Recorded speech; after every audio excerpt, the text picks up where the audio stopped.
Something like this. Hit it. The Roger Report live morning show. Weekdays at 9 a.m. Say y'all, I was on Roger's panel a few times and I couldn't take it. The heat. I got out the kitchen. It was hot. I was sweating. I had to get out. He's Roger, and he's right. Check this out.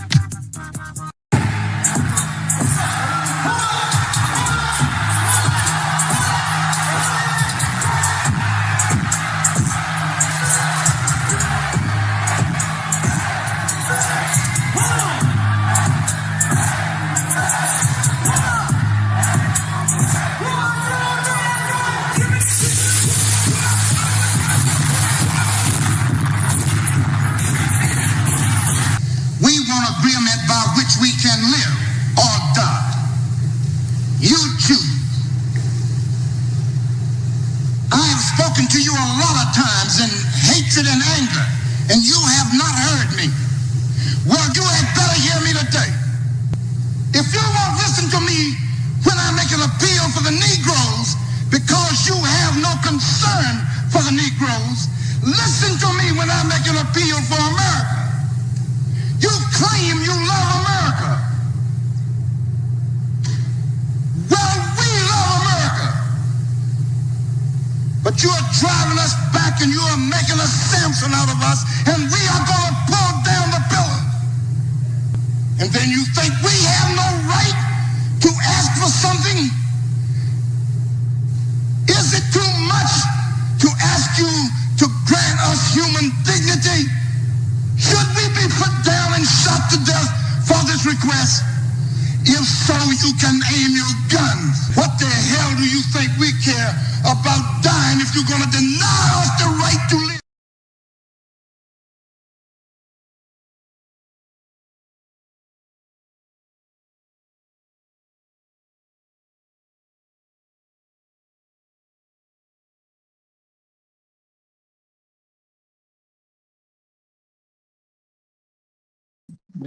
Good morning, folks, and welcome to another edition of the Roger Report Live, the best show on social media. If you are new to the channel, go ahead and take a moment out to hit that like button, because this is where you're going to find the best content on social media, and you don't have to worry about it because you're going to have me right here to make sure that happens. And if you've already been coming to the channel for a while, then go ahead and hit that like button, because you already know what time it is. And you know that this is where you're going to get the best content on social media. It's not a mystery to you at this point. You've seen other people do it. You've even seen some people do it well. But what you have not seen is anyone do it quite the way I do it. So make sure you hit that like button. And everyone, yes, everyone, take a moment out to share the content, y'all. There are so many people who need to get great content like this, and it's just a small thing you can do to help the world be a better place. And isn't that what we want at the end of the day? Don't we want our world to be a better place? Of course we do. So share the content out. Share it through your social media. Share it through word of mouth, or even text someone's phone. But do what you got to do to help spread the word. All right, folks, we are back. It's another interesting show. We about to get into this one. We'll see where it goes. But today we are going to be dealing with, is it okay for Black women to raise illiterate children? Okay. Is it okay for Black women to raise illiterate children, y'all? Yeah, I know it's a lot to it. But before we get into it, and we gonna get into it, let me quickly say, shout out to all my people who give me views on a regular basis, because y'all make up the fam around here. I appreciate y'all very much.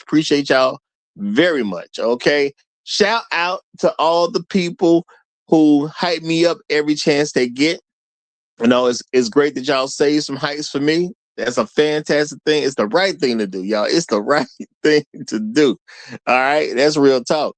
Shout out to all the people who leave comments after the streams, because y'all definitely help me with the algorithm and different things. So appreciate you. And shout out to everybody who hits that like button. And remember, y'all, there's never a bad time to do any of that stuff. Okay. Never a bad time to do any of that stuff. And shout out to the people who check in right at the beginning of the stream, because when you start a show, it's always great to see that you got some people that's rocking with you and they let it be known, but y'all know how it goes. There can only be one. So shout out to the Highlander of 2 day streams, my main man who's, I don't know how he did it, but he did it again. Shout out to Trail Bentley, representing as he always does. Hashtag long live habitual high steppers. Hashtag Negroes in the Wilderness. Hashtag dignity over vagina. Hashtag Al Gore's babies. Hashtag Hail Hydra. Shout out to you, my brother. Shout out to you, my brother. Look like you got it down. Look like you got it down. Shout out to my main man, the pit master himself, Chef Mike Roundtable is in the building. Great to see you. Great to see you. Also want to say shout out to the rest of the pit crew. So shout out to J Dub. Glad to have you. Glad to have you. Shout out to Mr. Suge, to you. What's going on, my brother? What's going on? Great to have you here. Shout out to I'm Listening. Great to see you, brother. Great to see you. The Righteous Teacher is at the cool table. Glad to have you. Glad to have you. Floyd Thompson is here. Yay, yay. Shout out to The Night's Place. Great to see you. Great to see you. Shout out to Bucket. Bucket is at the cool table as well. And it's going to be a great show, y'all. We about to get into this thing. Now, I did put a link in the description, a very short link, just to kind of go over some of the stuff that's been going on. I don't know if you know. I think it's something that everybody definitely should know. And, you know, there was a situation that came up not too long ago where some kid decided to film other students. You know, according to the story that people are telling, the kid was recording students of a school that he goes to. All right? It wasn't just random people. Now, to me, he's a random kid. Whatever school they went to me, that's a random school. But to him, these were his constituents, I guess. His cohorts. These are possibly some of his actual friends. Okay? People he associate with on a regular basis. He went out and asked the kids to read something, and it didn't quite go the way a lot of people would want it to go. Now, when I first saw this, I said, hey, is he trying to make a joke? Is he trying to be funny? You know, I accept it as a very, very real thing. Okay. I accept it as a very, very real thing. All right. Okay. I got you, brother. I'm gonna try to remember that. All right, shout out to The Nice Place. Okay, excuse me, to The Nice Palace. He says, "Call me Raven, Roger." YouTube got me stuck in my superhero form. Okay, I'm gonna try to remember that, brother. I'm gonna try to remember that. Y'all, they looked at what this kid did. Now I don't know the exact age of kid. They said he was a high school senior. All right. They even said they said the kid put it on his social media, and then, you know, once you put something on social media, sometimes it take off and kind of get around. The school didn't believe that this was a good or fair reflection of their institution. Okay. And they were even talking about, you know, taking away, you know, as they said in the link, his right to go to the prom. Okay. And something else they were trying to take away from the guy. Now, my thing is, why would you want to punish him for what the other students are doing? Because that's what I'm looking at. Okay. He's a kid that goes to the school. If he got other kids on camera, all right, that agreed to be on camera, and He didn't do anything wrong. He didn't break no rules, you know. And I get it. Maybe he thought it was going to be funny. Maybe he thought it was going to be hilarious. Who knows? Or maybe he didn't. But if he put something on social media, all right, he didn't do anything illegal. He didn't trick anybody. Some people say that, you know, the kids didn't truly understand what he wanted to do or whatever. I mean, you could tell me that all day long. If he's a kid at school and he got the camera rolling, okay, or he's amongst his friends with the camera rolling, I mean, he asked you to read something, he asked you to read something. Nobody had to attempt to read whatever he asked to read. They didn't have to do that. The kids voluntarily attempted to read, you know, what he presented to them. It just didn't go so well. It just didn't go so well. Now, am I going to say that the kids are dumb because they couldn't read a specific sentence? No, not necessarily. They're not necessarily dumb because they couldn't read a specific sentence. Okay? A lot of people like to think they smart, but does everyone have to recognize every particular word that's presented to them? I'm not going to say no. When you learn to read, now I'm going to say, based on what I saw, you know, these are high school students, so they're supposed to be thinkers. There should be some level of critical thinking going on. So, you know, when you see a word that you're unfamiliar with, you're supposed to, well, you should already be trained to kind of sound the word out. You should be trained to use your common sense on what it possibly could be. Am I going to take the kids not being able to read that one sentence as they're just absolutely horrible readers because they couldn't read that one particular sentence? No, I'm not going to necessarily say that. But if you listen to what the children said as they tried to read this one sentence with the words that were unfamiliar to them, they kind of let the cat out the bag. All right. How many words can you know? Look, y'all. Here at the Roger Report Live, we got a regular guest that, you know, referred to as Black Uru Strikes, okay? Black Uru Strikes seem to know every single word in the dictionary, okay? Okay, he seemed to know every single word in the dictionary. Every single one of them, okay?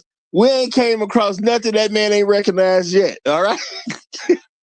You know, shout out to him, you know, much respect to him. But I'm going to say Black Uru has told us multiple times that when he was young, I forgot who he said that somebody gave him the idea to basically be the most literate guy ever. Okay, I'll just put it like that.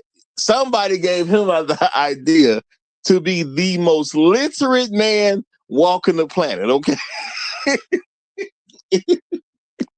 And obviously, from what we can tell, you know, he has done a fantastic job of literally being the most literate man on the planet. Okay. That's what Black Guru has done. But he did not say that happened because he went to school. Okay. It was a particular person. I don't remember who it was. A particular person gave him the idea to be the most literate man walking the planet. He took that idea on and he been rocking with it. Okay. He been rocking with it. All right. Now, I myself have heard words for the first time doing this show. People have thrown some stuff out there that I'd never heard before myself. So I wouldn't be convinced that kids can't read just because one particular sentence, you know, because I don't know every single word. Okay. So I can't do the students like that. Now, I put a clip I'll put a link in the description to give some people some idea of what was going on. But I've seen more of this little clip. All right. I saw more student reactions. And the students kind of let the cat out the bag that they just couldn't read. It wasn't about the sentence. Because they would say, I mean, they respond with, man, I can't read. See, now it got beyond the sentence when you say stuff like that. I get struggling with one sentence. All right. I do get that. But when you say behind the struggle of the one sentence that I can't read, see, you say that for a reason. When you say behind the struggle of the ones that I can't you said that for a reason. And you said that because you understand you can't read. Now, why the kid would say that on camera, I'm thinking the kid just being honest at the end of the day. And the fact that these are high school children, I mean, I don't know what to tell you, man. I don't know what to tell you. Now, I will say this. You know, I got a question. Is it okay for black women to raise illiterate children? Why did I ask the question that way? Because I've never been in a home where I saw a man raising a child and the child could not read and it was just okay. I've never seen that. I mean, there's a guy out there with no legs. Somebody gonna say they know somebody who being raised by their father and they can't read. Somebody gonna say that. I don't know if it's actually true.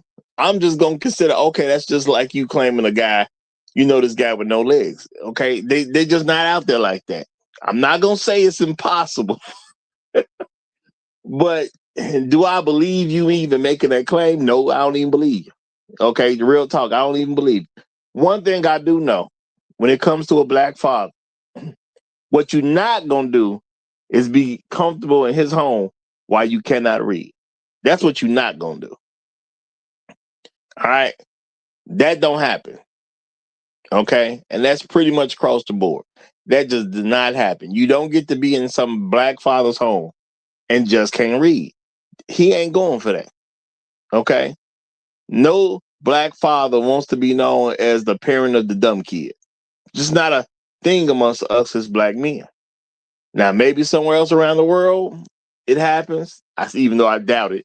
Okay, but in our culture, nah. If you FBA and you're a father raising children in your home, the last thing you want to be caught with is a kid that can't read. That's one of the last things you want to be caught with. All right, you'll deal with a lot of other stuff, but you definitely don't want to be the father of the kid who can't read. That ain't what's rocking with us. Now, are these bad kids? Not necessarily. All right. Some people take it that the problem is these kids are bad.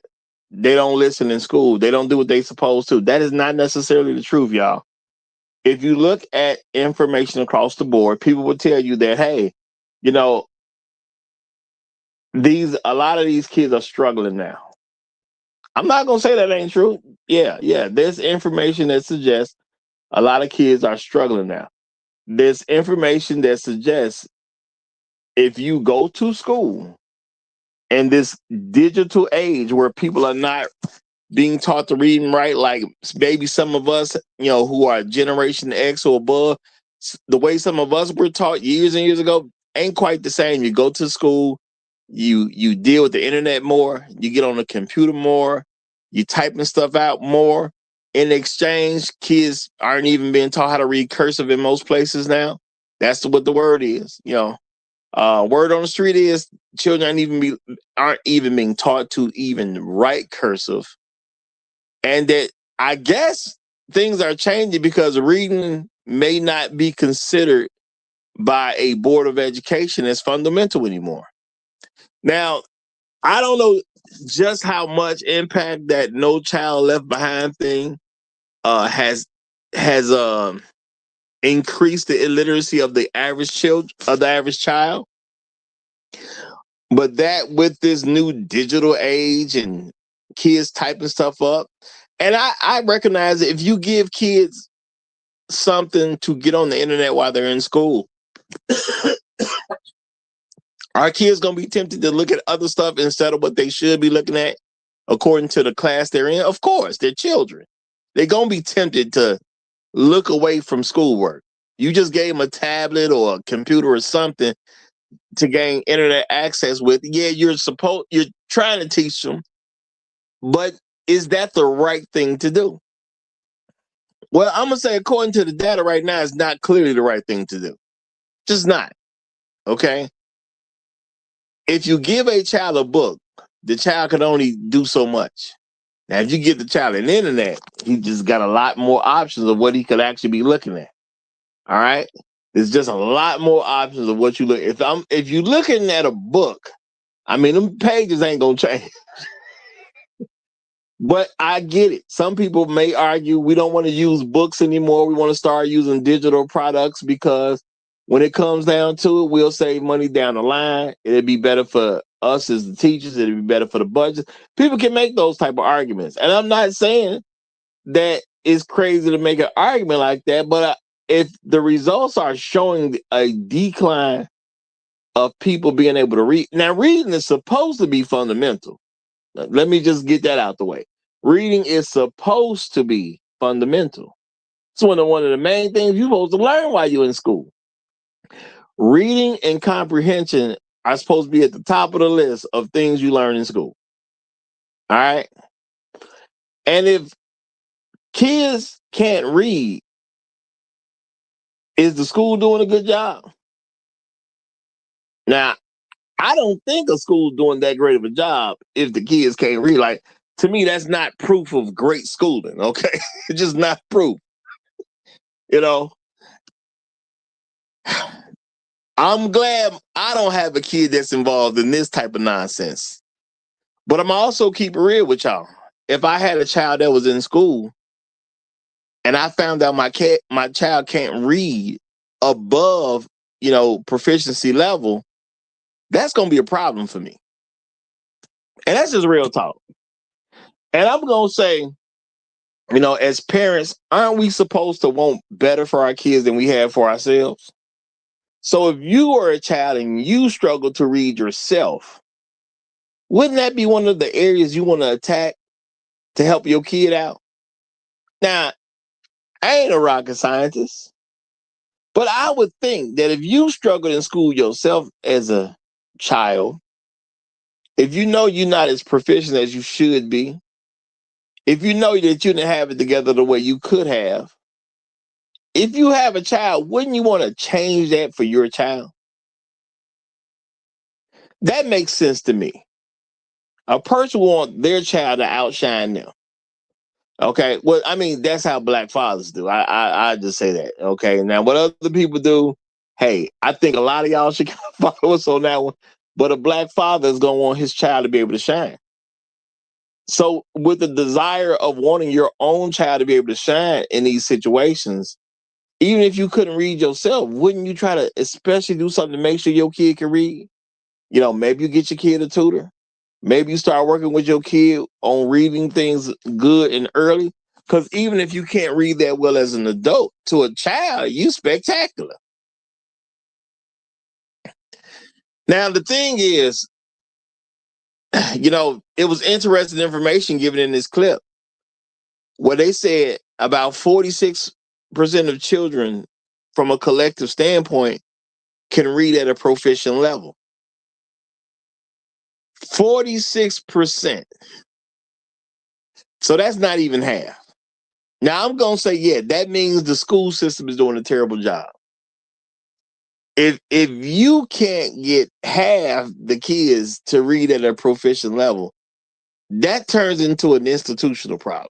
I am going to say that. The institution itself has a huge problem going on if we all believe that children should have to learn while they're in school, because obviously the learning is not happening. Now, my thought process has always been, who does the child have to answer to? I understand that the school system is bad. I grew up in a terrible school system myself, okay? I remember stuff about when I was a child. From my childhood, I remember people saying things like, the Chicago public school system was one of the worst school systems in the nation, if not the worst. I remember stuff like that going on, okay? I remember schools shutting down and people making excuses why these schools shouldn't be open anymore. I remember a lot of stuff when it comes to education and how bad things get. Now, luckily for me, my parents made myself, my brothers and my sisters, we had to go to the library and we had to do some things. outside of the school system. We had other requirements, other educational requirements outside of the school system. I believe that helped me out a great deal. I do believe that. I remember going to the library as a kid, okay? Usually my dad would take us.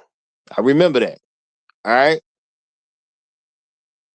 Now, maybe I was in a terrible school system, but because there were parents I had to answer to, I had to do a little bit better than what the school system required. It is what it is, all right? So am I a proficient reader? I definitely believe so. Am I a perfect reader? No, not really. Not even used to reading things out loud. And some of y'all have seen that. Sometimes I read super chats. I'm not even used to reading stuff out loud. Like, I just didn't do that. Of course I did it in school when I was a kid, but I'm decades from that. I don't really even read stuff out loud. But I can definitely read and comprehend. And I'm smart enough to ask a question. If I don't know, I just ask. Okay?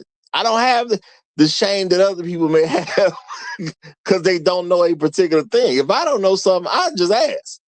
To me, it's real easy to get an answer if you just ask for it. Okay? All right? It's real easy to get an answer if you just ask for it. Okay? Real talk. Okay? Now, are kids too embarrassed to ask stuff? Maybe that's the case, y'all. But the kids are passing. See, that's the thing. The school system bogus because the kids are passing. One gentleman in the clip said he could. What did he say? Fourth grade, he couldn't do well, and they just said, "No, you ain't going to the next grade. You gonna stay right here. You gonna stay right here, and it just is what it is. You gonna stay right here because you trash when it comes to read." Okay. Now, of course, they didn't tell him like that when he was a kid, but they let him know, look, little homie, you trash right now. So we can't send you up to the next grade. You trash. Now, my thing is that such a terrible thing? Now, when I think about it, who do these people have to answer to? All right. Now, you as a child, you got to answer to anyone your parent make you answer to. That's who you got to answer as a child. Anybody who says that you got to answer to them. That's what you got to do. It is what it is. All right. Shout out to my main man, Bucket. Okay, Bucket, appreciate you, my brother. Appreciate you. Bucket is coming through with the super chat. And thank you for helping me get off to the good start, my friend. He said, I appreciate the message, Roger. Salute. Well, thank you very much, brother. Thank you very much. And to me, there is a message here. And, I'm looking at, the kid that they got, quote unquote, mad with or upset with or didn't agree with because he posted the results of these fine institutions that people are sending their children to. Now, my thing is, I don't care what school he went to. This could be any random school. It's a kid there in high school. I believe they said this kid was a senior. And he talking to other seniors too. And this what we getting. And the kids are sitting there like, I can't read. Why would the kid be okay with this? Well, I do understand that sometimes you're okay with your inability if you're around people with that same inability. It don't make a lot of sense. But see, a lot of people are taught to be more comfortable with people. I'm going to say it this way, even though I don't really mean it, but I want it to have a little impact. They want you to be okay with being around people just as stupid as you are. Now, not that you're really stupid, but from an academic standpoint, if they can't do it and you can't do it, people will present to you, you're supposed to feel better about it. Y'all ever notice how, and I'm going to say it's a lot of women that say it ain't so bad because you're not by yourself. And people say that like it's supposed to really mean something. Well, you're not the only one. What is that supposed to mean to me? If I run out of gas, am I supposed to feel better about running out of gas because somebody else ran out of gas? I don't know how that put gas in my car. All right. I don't know how that stops me from saying having to go walk to a gas station, to fill up a gas can and bring it back to my. I don't know how that's supposed to help me to say, hey, other people have ran out of gas before. I shouldn't feel so bad. I don't get that. Now, I'm not a person who don't understand that sometimes, we all go through some stuff. I do get that, but I do got to fix my own personal situation. So I couldn't have a child in school and I found out they can't read and I'm just going to be okay with that. That's just not going to work for me. When I was a child growing up in grammar school, y'all, and my mother don't even remember saying it. I don't even think she was serious about it because I've talked to her about it, as an adult. Now, she told me as a child I had to go get straight A's because I ain't got nothing better to do. That's what she told me, y'all. Get straight A's because you ain't got nothing better to do. She said you ain't got no job, okay? You ain't got to provide no money for nobody. The stuff that you get, we give it to you. I don't remember the exact speech, but it was stuff along those lines. You ain't got nothing better to do. You a kid. You got a couple of chores to do at the house, and that's it. You really don't have an excuse not to get straight A's. Now, as an adult, she don't even remember saying this to me. But I knew as a kid that I'm supposed to bring these A's home or it's finna be a problem. Okay, that's what I knew as a child. If I don't bring these A's home, it's gonna be a problem when I get home. Now, my dad was at home too, though. See, obviously it's very different if you don't have a dad in the process. Now, I remember my mama saying the words to me. I do remember my mama saying the words. Okay. I also remember my dad taking me to the library with my brothers and sisters. I don't even remember my mother ever going to a library with me once. I really can't even remember one time she ever took us to the library. I remember my dad doing it, though. All right. But I remember being tasked as a child to go get A's because I ain't got nothing better to do. Now, while other kids ain't being talked to anything close to that, I can't tell you, man. I can't tell you. Because people swear they love their children. But do you love your children if your child can go to school, not perform well, and it's okay? Now, you got this thing like No Child Left Behind, and now you got a lot of kids passing who aren't proficient. Is this a good thing? There's children complaining that now that they have grown up and they're out of high school, they're having a problem because they're not ready for college and they're not ready for jobs. There's people who hire folks who are saying that the product from this educational system, they're insufficient to employ these people. And they say a lot of kids are now entitled, y'all. There are kids who will go to a job interview.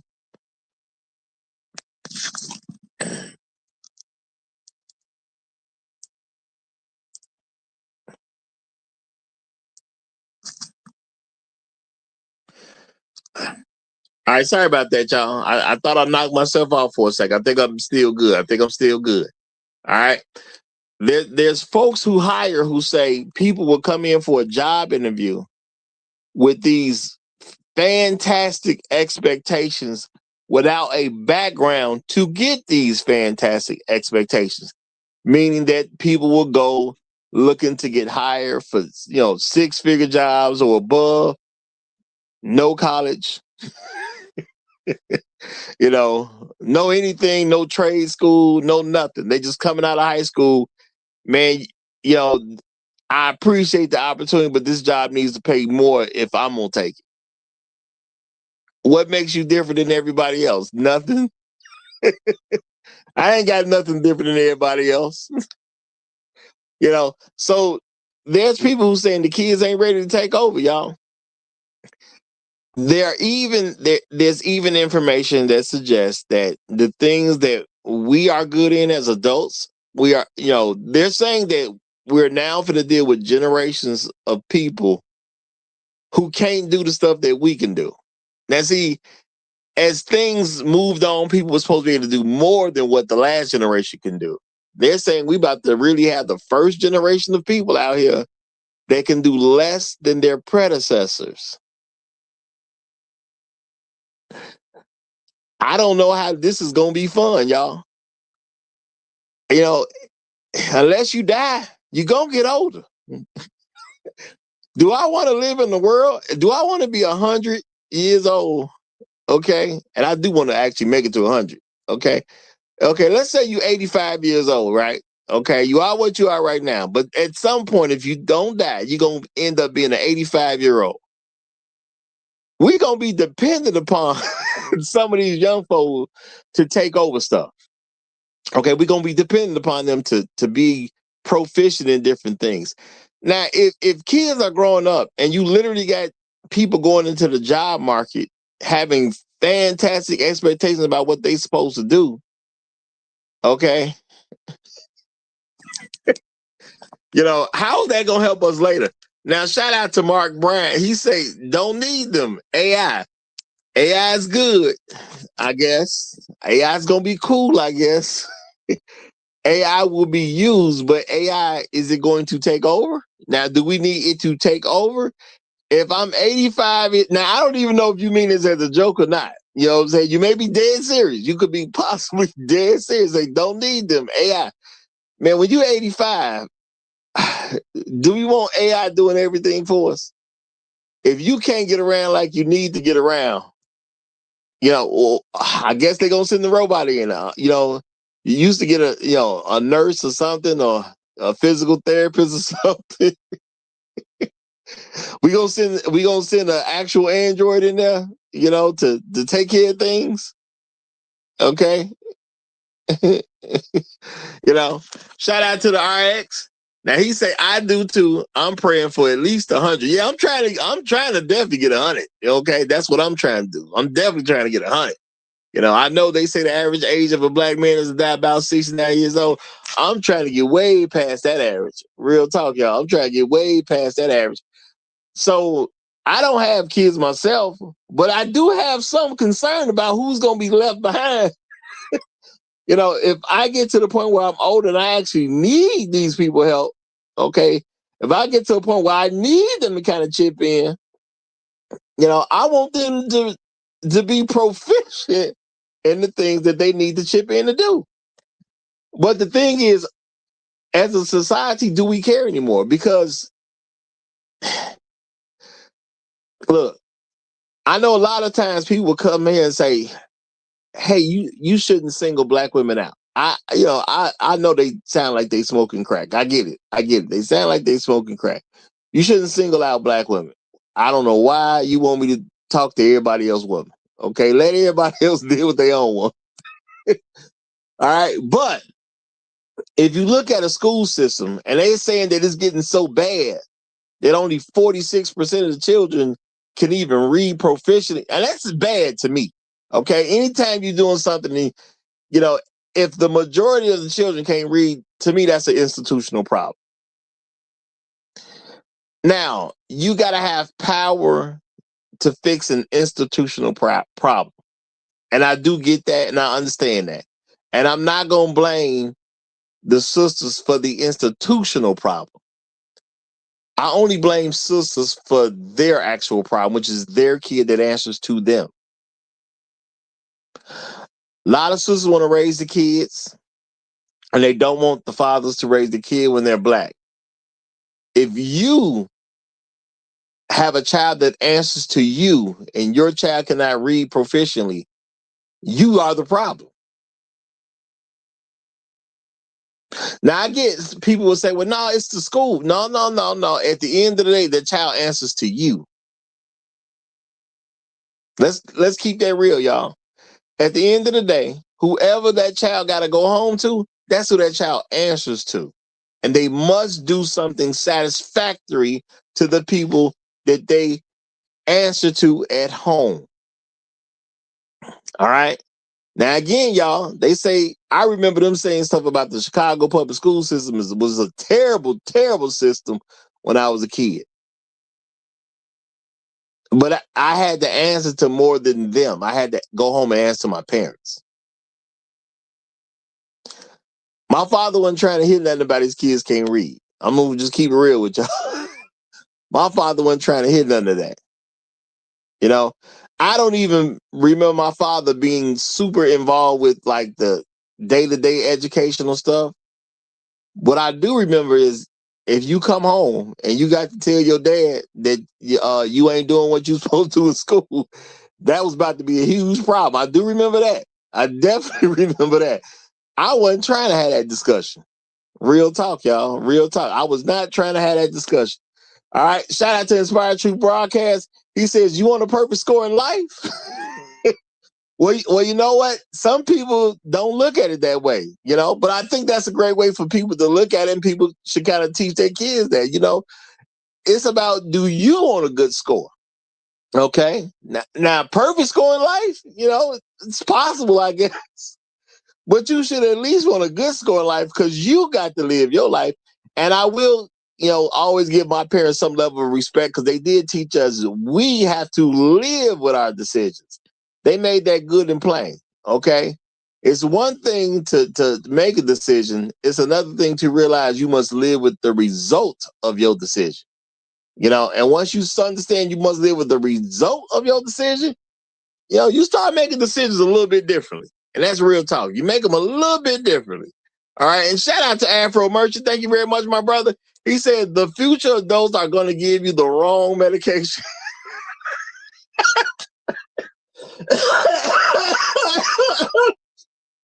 Shout out to Afro Merch and shout out to you for the Trail Billy tag. Let me do this again, y'all.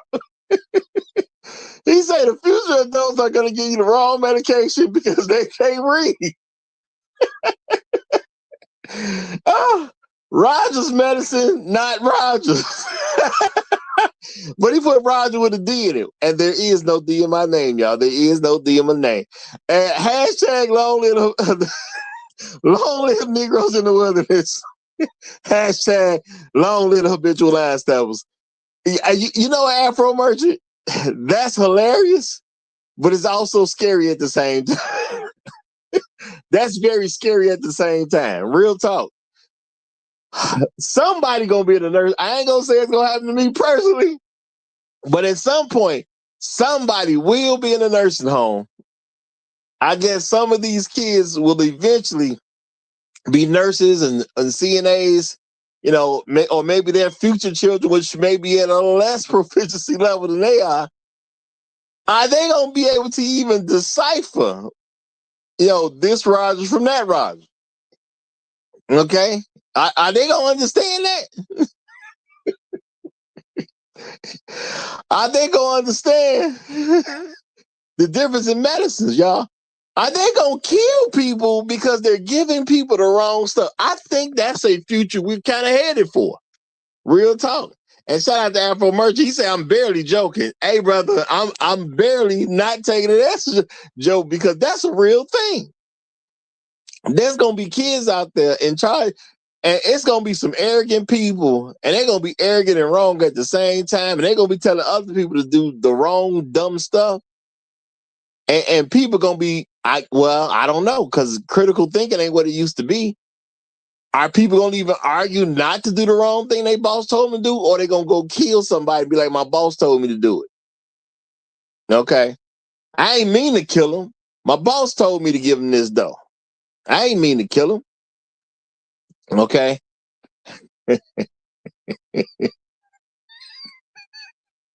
Shout out to Simeon Toko. Okay. He said face recognition software for the robot nurses. You know what?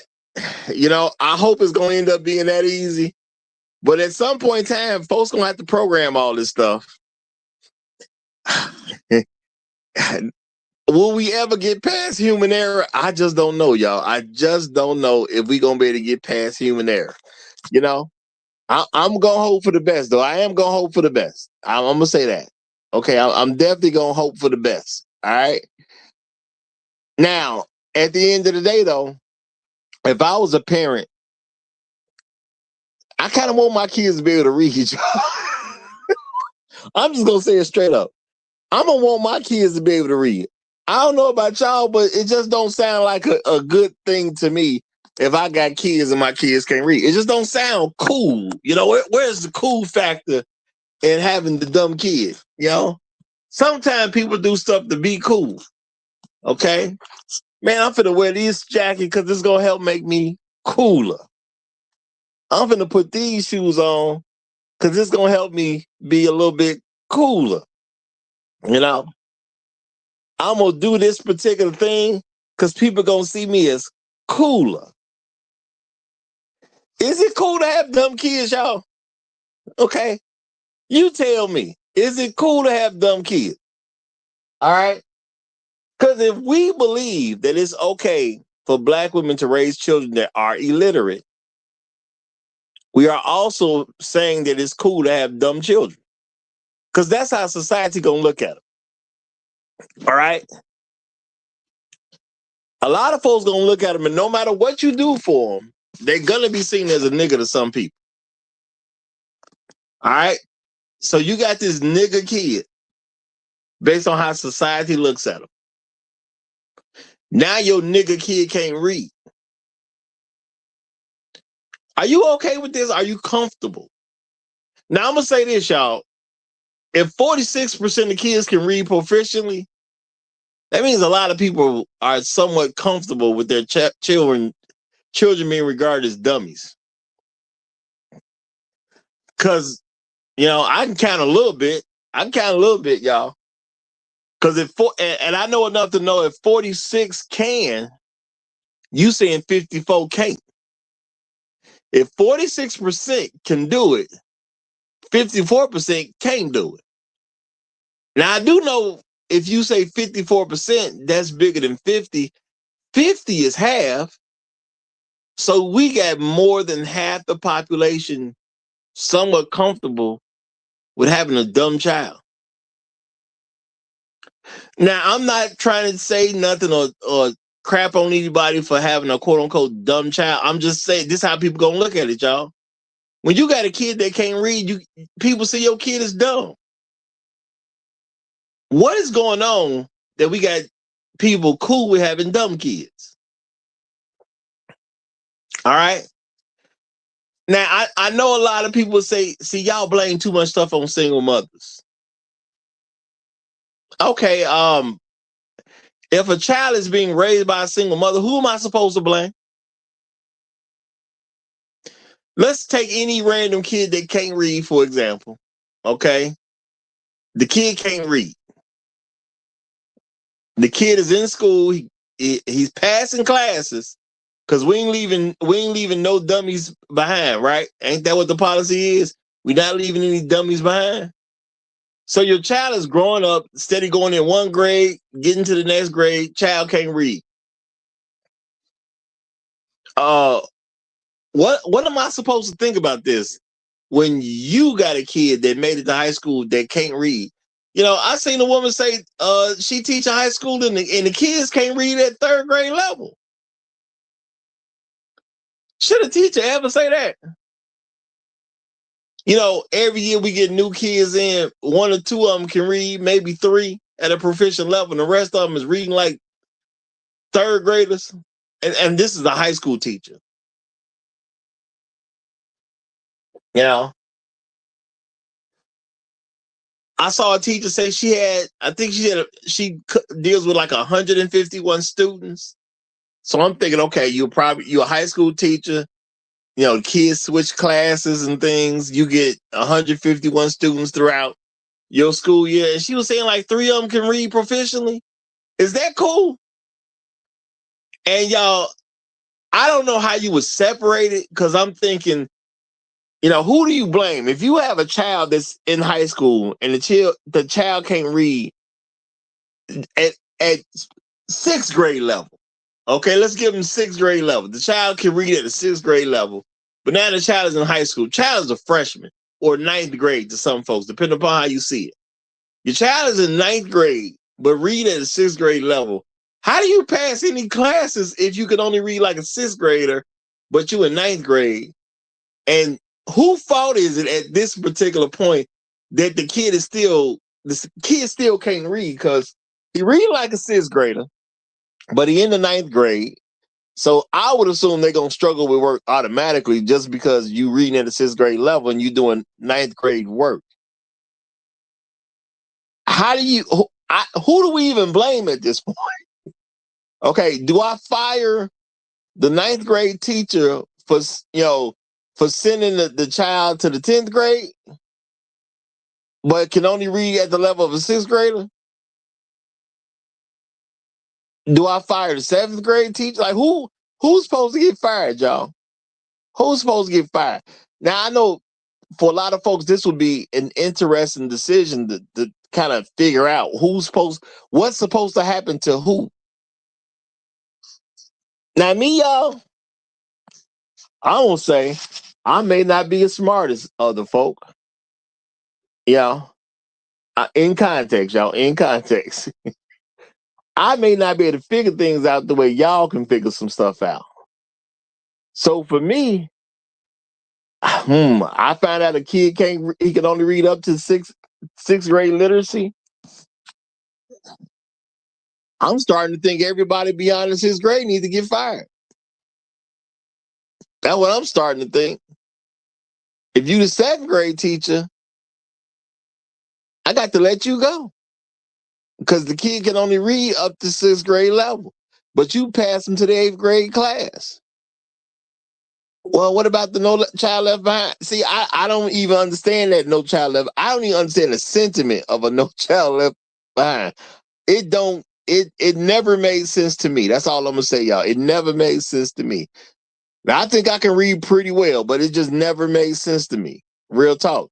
Shout out to No Placeholder. Appreciate the super chat, my brother. He says readers are leaders. Illiteracy is no bueno, sir. You know what, No Placeholder? They used to say that when I was a kid. I don't know if they still say that now. I guess they don't. Okay. I guess that's not a widespread thing anymore. But I remember as a kid in the bad school system, they used to say leaders are readers. Okay. You would even hear that from other people. Like I remember even hearing that at church, that leaders are readers. I remember programs that I was in, they say leaders are readers. I ain't gonna bet my life on it, but I could swear I even heard it on TV when I was a kid. I do believe I even heard it on TV when I was a kid that leaders are readers. Now I'm not around kids as much as I used to be because I don't have kids, but I ain't heard nobody say leaders are readers for a long time, man. It's been a long time. All right, it's been a long time. Now I'm gonna say, y'all, look, if they saying 46% of the kids can't read proficiently, and I remember covering a story years ago where I said, okay, we got all this information about black boys can't read, and I guess it doesn't spread to everybody else. All right, so at first I knew they was already saying F the black boys. I got that part, but I was like, okay, that we got to be realistic. That's to be expected. As black men, we got to understand society is not finna really try to help our sons. So we got to do something about it. But now we at the point where it's just kids can't read in general. 54% means in general, kids can't read proficiently. A lot of black mothers raise black children. They do it as a single custody parent.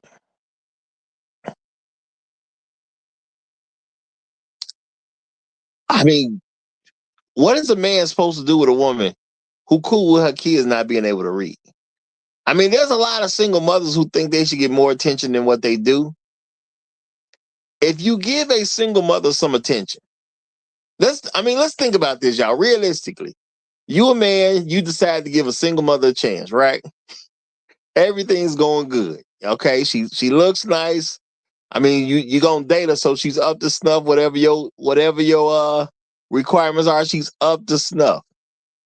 She may even seem cool to hang out with for a little while. But she got kids. You possibly could even have some kids yourself. Okay? I don't know if that's going to make the scenario worse. I don't know if it's better when you don't have kids or you have kids yourself. Okay, I don't know which one gonna make the scenario a little bit better, but you meet a young lady.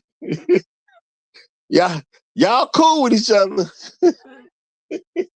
Y'all rocking for about 2 months. Okay, now let's keep it real. Now I don't think it's a good idea, but a lot of y'all will allow people to get around your kids. Okay, after a period of dating. Okay, well let's say it's 4 months down the road. You meet the kids. Okay.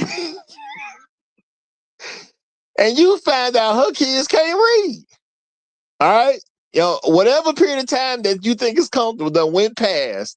All right. And now you meet her kid. You dig her. She's an in-shape woman. You know what I'm saying? She her body's like kapow. You know what I'm saying? She got a little something going on. Everything smooth.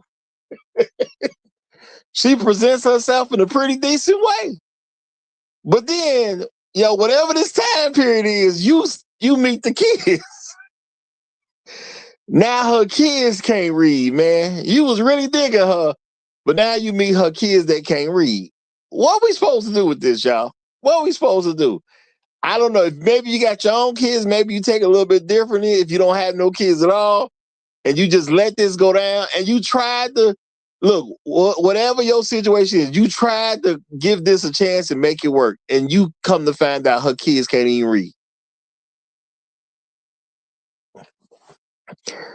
What we supposed to do at that point, y'all? Her kids can't even read. Now,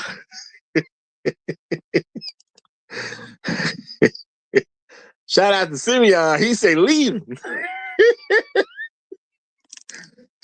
I get you, brother. I get you. But I'm trying to put it in context where you kind of like this lady, man. You don't even want to leave quick. You kind of like this lady. Y'all been getting it in. You kind of cool. Okay? Shout out to Bucky. He said, come on, Roger. This is serious. Not funny. You know what? Sometimes the best way to deal with things in life that are really serious is you gotta remember to laugh, man. Cause you know what? It's funny. It just happens to be sad. Okay? I'll say that. It happens to be sad, but it's still funny.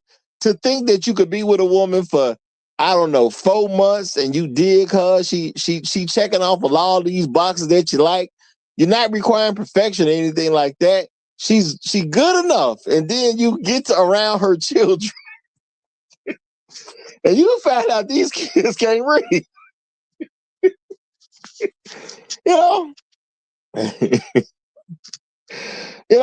ain't saying they got to be the smallest kid. I don't know. I don't know what grade is the right grade so it can really stick to you that the kids can't read.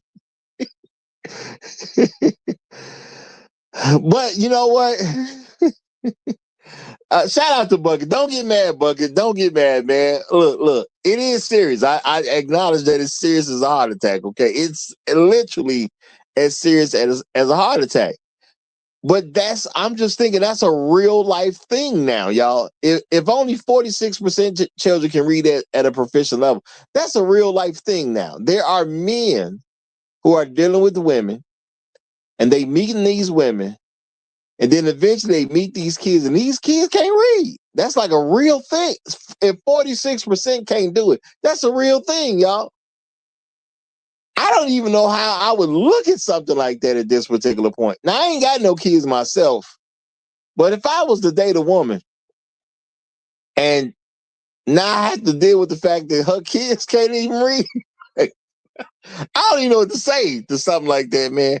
Your kid is a freshman and can't read? Like, come on, man.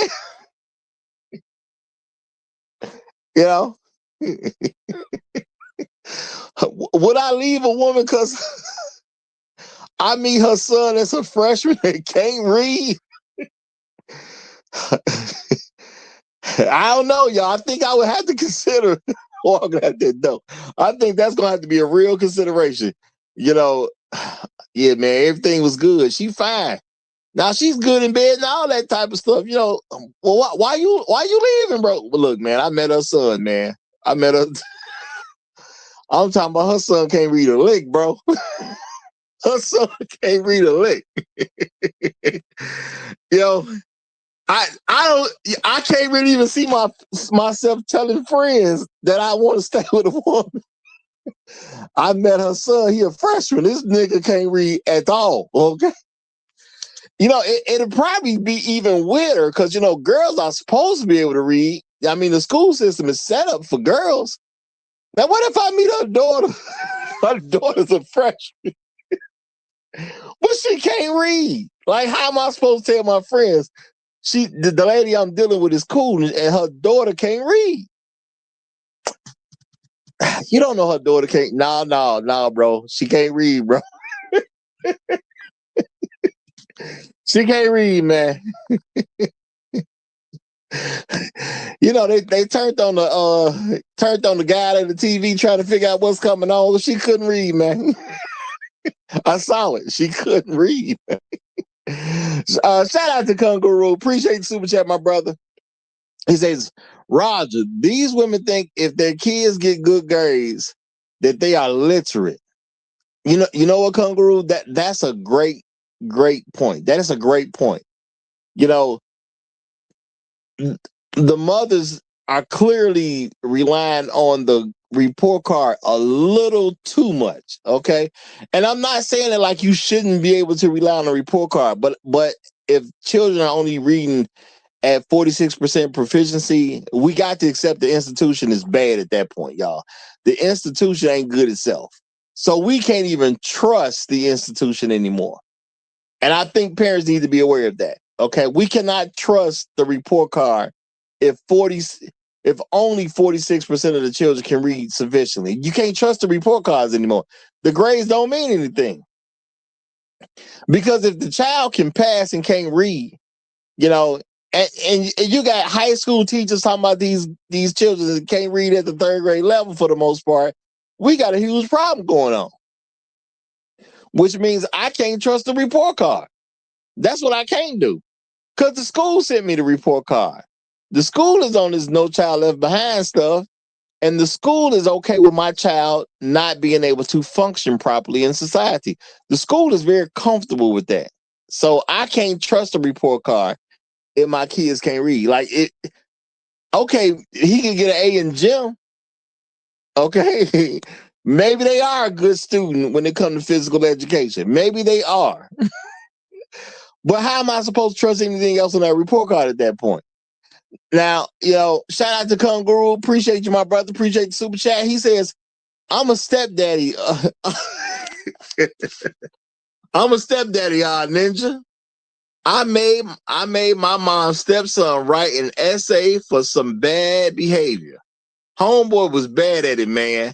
Then I confronted his mom and she made me the bad guy. Wow. Now, I believe this happens. You was playing the stepdaddy role. You was doing like a good man would do and say, hey, you know, write a report. You acting up.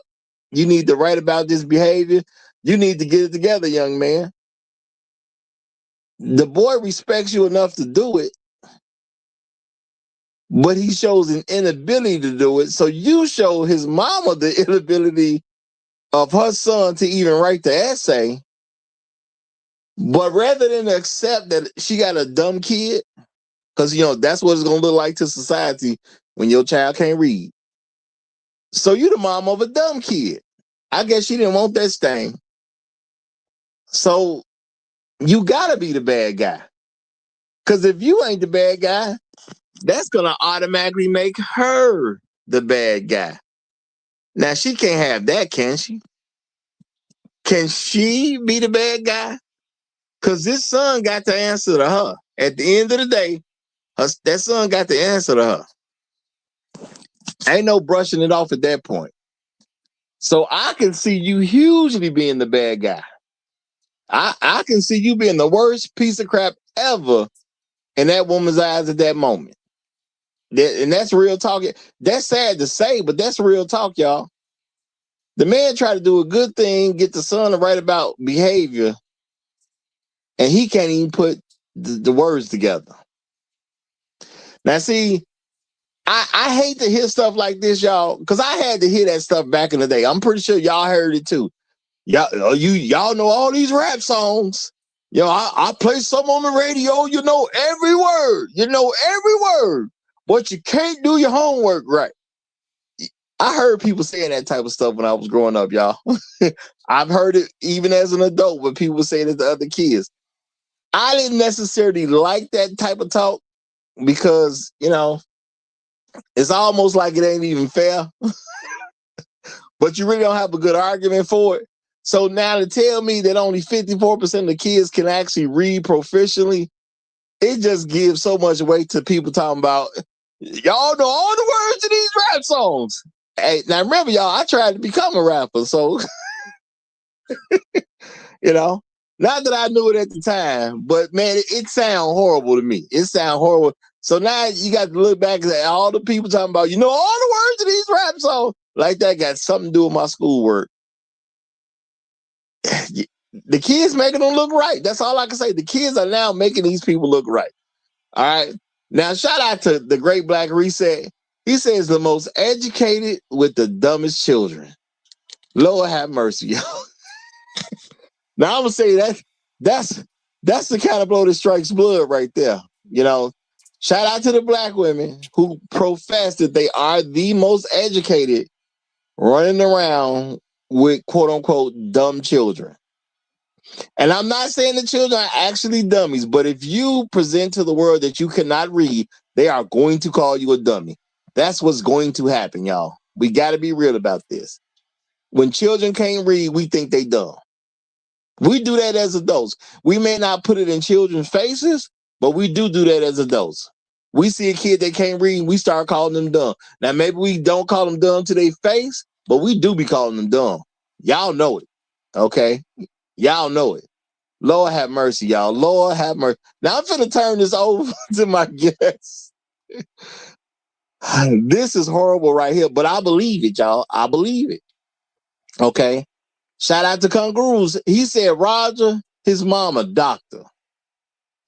So the kid who couldn't put the words together to write the essay out, that he told to write the essay out, the boy mom is a doctor. Now, I know some people may say that's impossible. No, it's not. It's not. I have literally seen women who were teachers, principals, different things in the education field, and their own kids can't read proficiently. Their own children can't read proficiently. Not somebody else's kid. Their children can't read proficiently. They have literally have a degree in education and their kid cannot read proficiently. That happens. So when he say a doctor got a son who can't put the essay together, oh no, I definitely believe that. It is truly sad. It's truly sad. But is it okay for black women to raise illiterate children, y'all? I think that's the question we got to ask ourselves and really pay attention to the answer, man. Is it okay with us that the women are raising illiterate children? But Tunnel Runner has decided to join, so I'm going to go ahead and let him get the mic. You got it, my brother. How you doing? I'm doing well, sir. And sir, there has been some studies. And if you're looking to raise a child to be very educated, to be very brilliant, if you're looking to raise a brilliant kid, your best bet is to get an Asian woman to raise your child. If you're looking to get a child being highly educated, the second is a white woman. The third is a Latino woman, and coming in last is a black woman. If you're looking to have a child that's well educated, it seems like there's a laziness or there's not a, I don't know if you want to say laziness or a selfishness that they are not putting time and effort into their male children to educate them. Oh, wait, well, And you know what? I can't argue with that based on what the information I'm getting is. But I'm gonna say, y'all, it doesn't stretch beyond the males at this point. They saying 46%, 46% of children can read proficiently, which means 54% can't. This is crazy to me. Like when I heard that as a number, I don't even know how to take something like that, y'all. As an adult who understands the importance of children reading, writing, there's so many things in the world that exist now that didn't even exist when I was a child. Like, they gonna have to deal with a lot of stuff. Like, for real, they really gonna have to deal with a lot of stuff. So to bring them to adulthood and they can't even read professionally, like, that's like trying to take every advantage from your child. That's what it feels like to me. Like, you're trying to take every advantage for your child. Because it's great to be good in other subjects, but if you can't read, how do you get around in the world? How do you fake that? How do you get a job nowadays if you can't read? And I guess somebody else can fill out your application online, but at some point in time, how you gonna perform any job without really being able to read? But we got Kung Guru who's decided to join us, so I'm gonna go ahead and give him the mic. Welcome to the show, brother. You got it. What's going on, man? It's round two. Here's the thing, man. I don't even know at this particular point because I've witnessed this illiteracy firsthand, man. Like, I mean, I've been in Baltimore, New York City, all that sort of stuff. I got cribs in Michigan and all. There's definitely an issue specifically amongst modern, current black men. They can't read, but I mean, I think that at this particular point, it's an American thing at this point now. But I don't know if I could blame the moms anymore, man, because the thing about it is they've been so co-opted by white supremacy that they believe that mediocrity is cool. I'm a blue collar dude. I'm an HVAC technician by trade, but I do a whole lot of other stuff, right? But the thing about it is, like, I need to be illiterate. So I need to be literate so I don't electrocute myself doing what I do. Uh, so when I engage with other kids, now the young man that I mentioned, he goes to Chaminade, bro. Look it up in Long Island. He goes to Chaminade. That is a high status school, and this young man could barely put together. He could barely put together a coherent essay. What's going to happen when he goes to college? Has the bar been lowered? Is he going to be okay? I have no idea, man. But it's very, very concerning to me. I'm scared. Anyway, I'm a lad right there. Nah, I mean, yeah, I mean, you're saying some very real things that we definitely gonna have to deal with as a society as time goes on. Now, Mhm. I'm gonna say this. You say, is it really the mother's fault? Now, society is clearly doing some stuff. Hearing that only 46% of children can read proficiently, I don't trust any institution at this particular point. Nah, When you nah. tell They're me crap. something like that, I don't trust the institutions because that's Mhm. horrible. Now, I'm gonna say it's got to be the person's fault who the kids are being raised by, because I don't know. Everybody, for everything that happens, there is blame, and to me, blame Yeah, has to just simply be applied to the right area. yeah, If you here's I don't mean to cut you off, Roger, Now, but go ahead, go ahead. at a certain point that we kind of gotta understand that the sabotage that happened to our community, there got to be a cutoff point to where we gonna lay blame at certain things at our people, man, because we've been fucked with. I'm sorry about the curse. I didn't mean to curse. We've been messed with royally by a system that wanted to see nothing, nothing more than us just fail.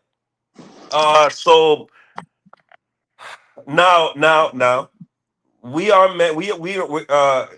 I've been watching and listening to your platform for a while, and you have a very diverse group of men here, right?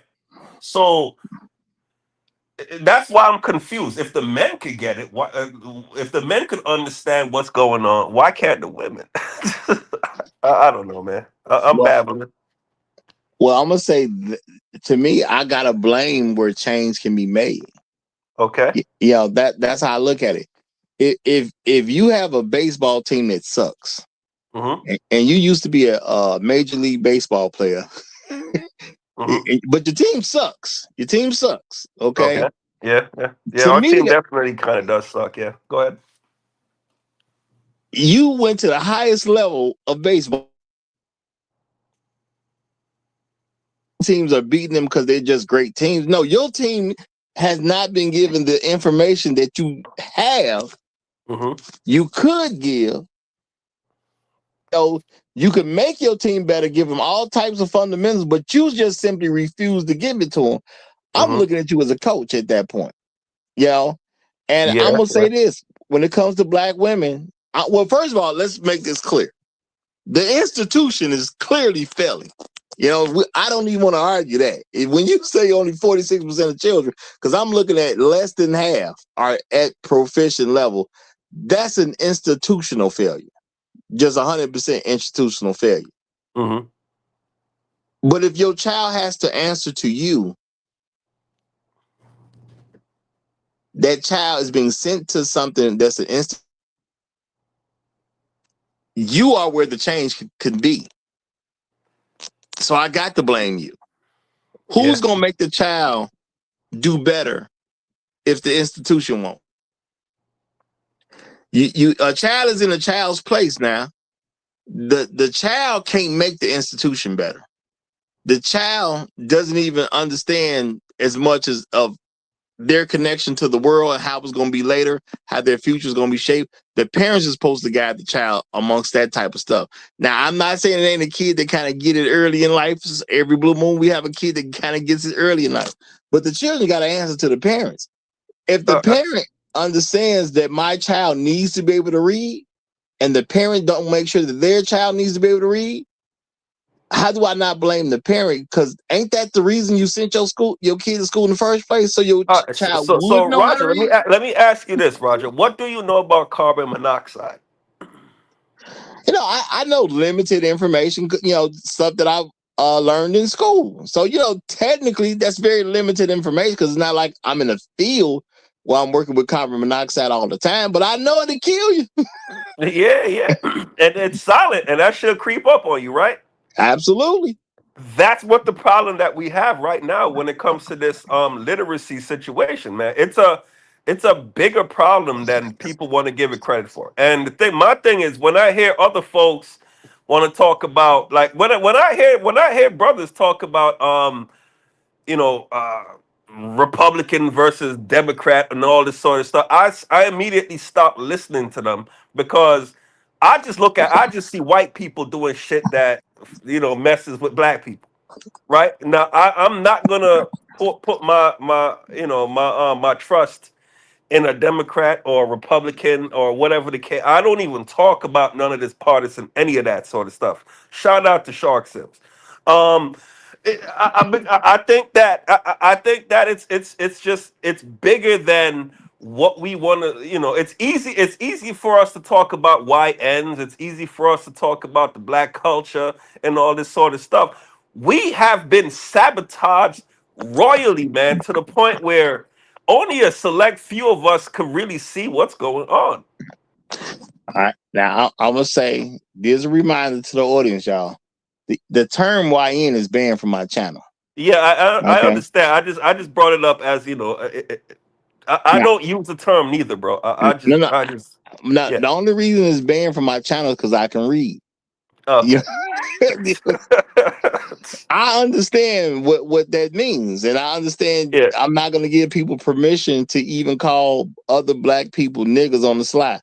Because when people say YN, they calling somebody a nigga to your face. I get that, So, but if I couldn't read, I wouldn't really get that 9 times out of 10, So I do get what you're saying. And see, this is my thing.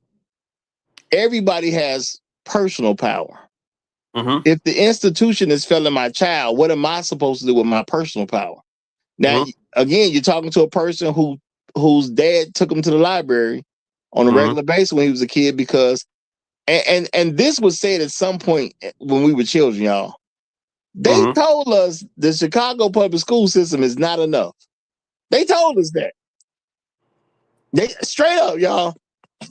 It wasn't just told to me, it was told to myself, my brothers, and my sisters. The Chicago public school system is not enough. Mm-hmm. You got to do stuff outside of that. So we making you do stuff because we know if we leave it up to the school system, you ain't gonna make it. Mm-hmm. Now, my parents told me that as a child. So what am I supposed to say when I see adults who send their kids to school and the school ain't working for their kid? What am I supposed to say at that particular point? The institution ain't enough. Whatever school it happens to be, it ain't enough. You're the parent. Whose responsibility is it that this child be able to make it in the world? Isn't that the parent's responsibility? Yes, but if the parent is also undereducated, what are we supposed to do about that? Now, here's the thing. What one of the things I'm starting to realize is like a lot of dudes like myself came up in the hood. We, might have had exposure to things that were outside of the mainstream way of educating, right? Mm-hmm. What are we supposed to do about? I mean, what exactly are we supposed? We had a different like a lot of the men on this platform seemingly have had an alternative way of learning. The majority of the people that we know and we grew up with or who raised us and all that sort of stuff did not get an opportunity to step outside of the box and think outside the box. So so it's a thing where like platforms like yours, platform. I know you don't like to, when we mention other people like BGS or Mr. Z, like we are all dudes that came that uh, the way that we look at the world is not how this society is teaching people to look at it. So yes, so when I say my doctor wife, her son can't read or write properly, she thinks that if he hits if he checks certain boxes that he good. And society and as as far as society is concerned, she right. I'm wrong, right? What you think? I mean, brother, you said, even if a person is undereducated, what are we supposed to do? I'm going to use two words that I Go for it. believe are some of the most profound words anybody's ever going to hear. Hmm. Something different. Okay. If you have a child involved in the system that is failing the child, that means you must do something different. And you're the parent, you're supposed to figure out what that is. Hmm. Now, maybe you are an undereducated person. And I'm not gonna act like there aren't people who that made it to adulthood that's undereducated. But you know what I do know, even undereducated people understand? They understand who is educated. Hmm. They understand people who with more quote unquote sense than they got. Hmm. They understand people with abilities that they don't have. To see yourself as inefficient, you must see somebody else as more sufficient than you. You can't see yourself as inefficient unless you can also see somebody else as more efficient than you. So they know where to go get help. So what is, if you're insufficient as a parent yourself, you know where to go get some help from. Now, either you're going to do it or you're not. I got to say, I was raised in a world where there are no excuses. They say excuses are worth two dead flies. Shout out to my scoutmaster. First person I heard say that. Excuses are worth two dead flies. Nobody cares, man. It just is what it is. Nobody cares. At the end of the day, you got to make it in the world, and if you can't, you a failure. That's real life. And I tell that to every That's young it. person I deal with in any kind of way. When you can't make it in life, you the Hmm. failure. So they laughing at you. They ain't gonna laugh at me. They gonna laugh at you. You either cool with this or you're not. And so anybody who's raising a child, if your child is under 18 and your child is a failure, it's your fault as a parent. You can tell me anything you want about the school. Your kid answer to you. If the school ain't enough, give your child something else. Now I'm gonna hold fast right there. Well, I'm gonna read the super chat now. Super chat just popped up, and then I'm gonna give it to the Great Black Reset in a moment. Shout out to Landon. Landon say, if your mother is educated and the sons can't read, what does that tell you? Well, I'm conflicted on how I want to answer that question, man. Because you know, in one aspect of it, it's like, yeah, well, yeah, you're educated and quote unquote, you're supposed to be able to understand and teach, right? What comes? One of the things that comes with education is your ability to teach what you've been educated on to other people, right? But then, but on the flip side of it is like this system is teaching us to be dumb. So, so a person that is a student of what the hell we are, what we're living on is, yeah. I mean, they're doing exactly what they want to be done. You know what I'm saying? They are the product of what this system wants. This system does not want intelligent folks.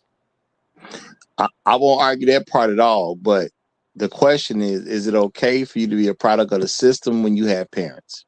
But if you don't know that it's doing that to you, man, like what? No, I get you. From the child perspective, they screw. But I'm I mean, saying like a tilapia getting raised eating feces doesn't know that that's not what it's supposed to be doing. But I get that, and I'm not arguing a child's perspective. A child gonna accept whatever world they're given. But as an adult, do you accept that your child can't make it in the world?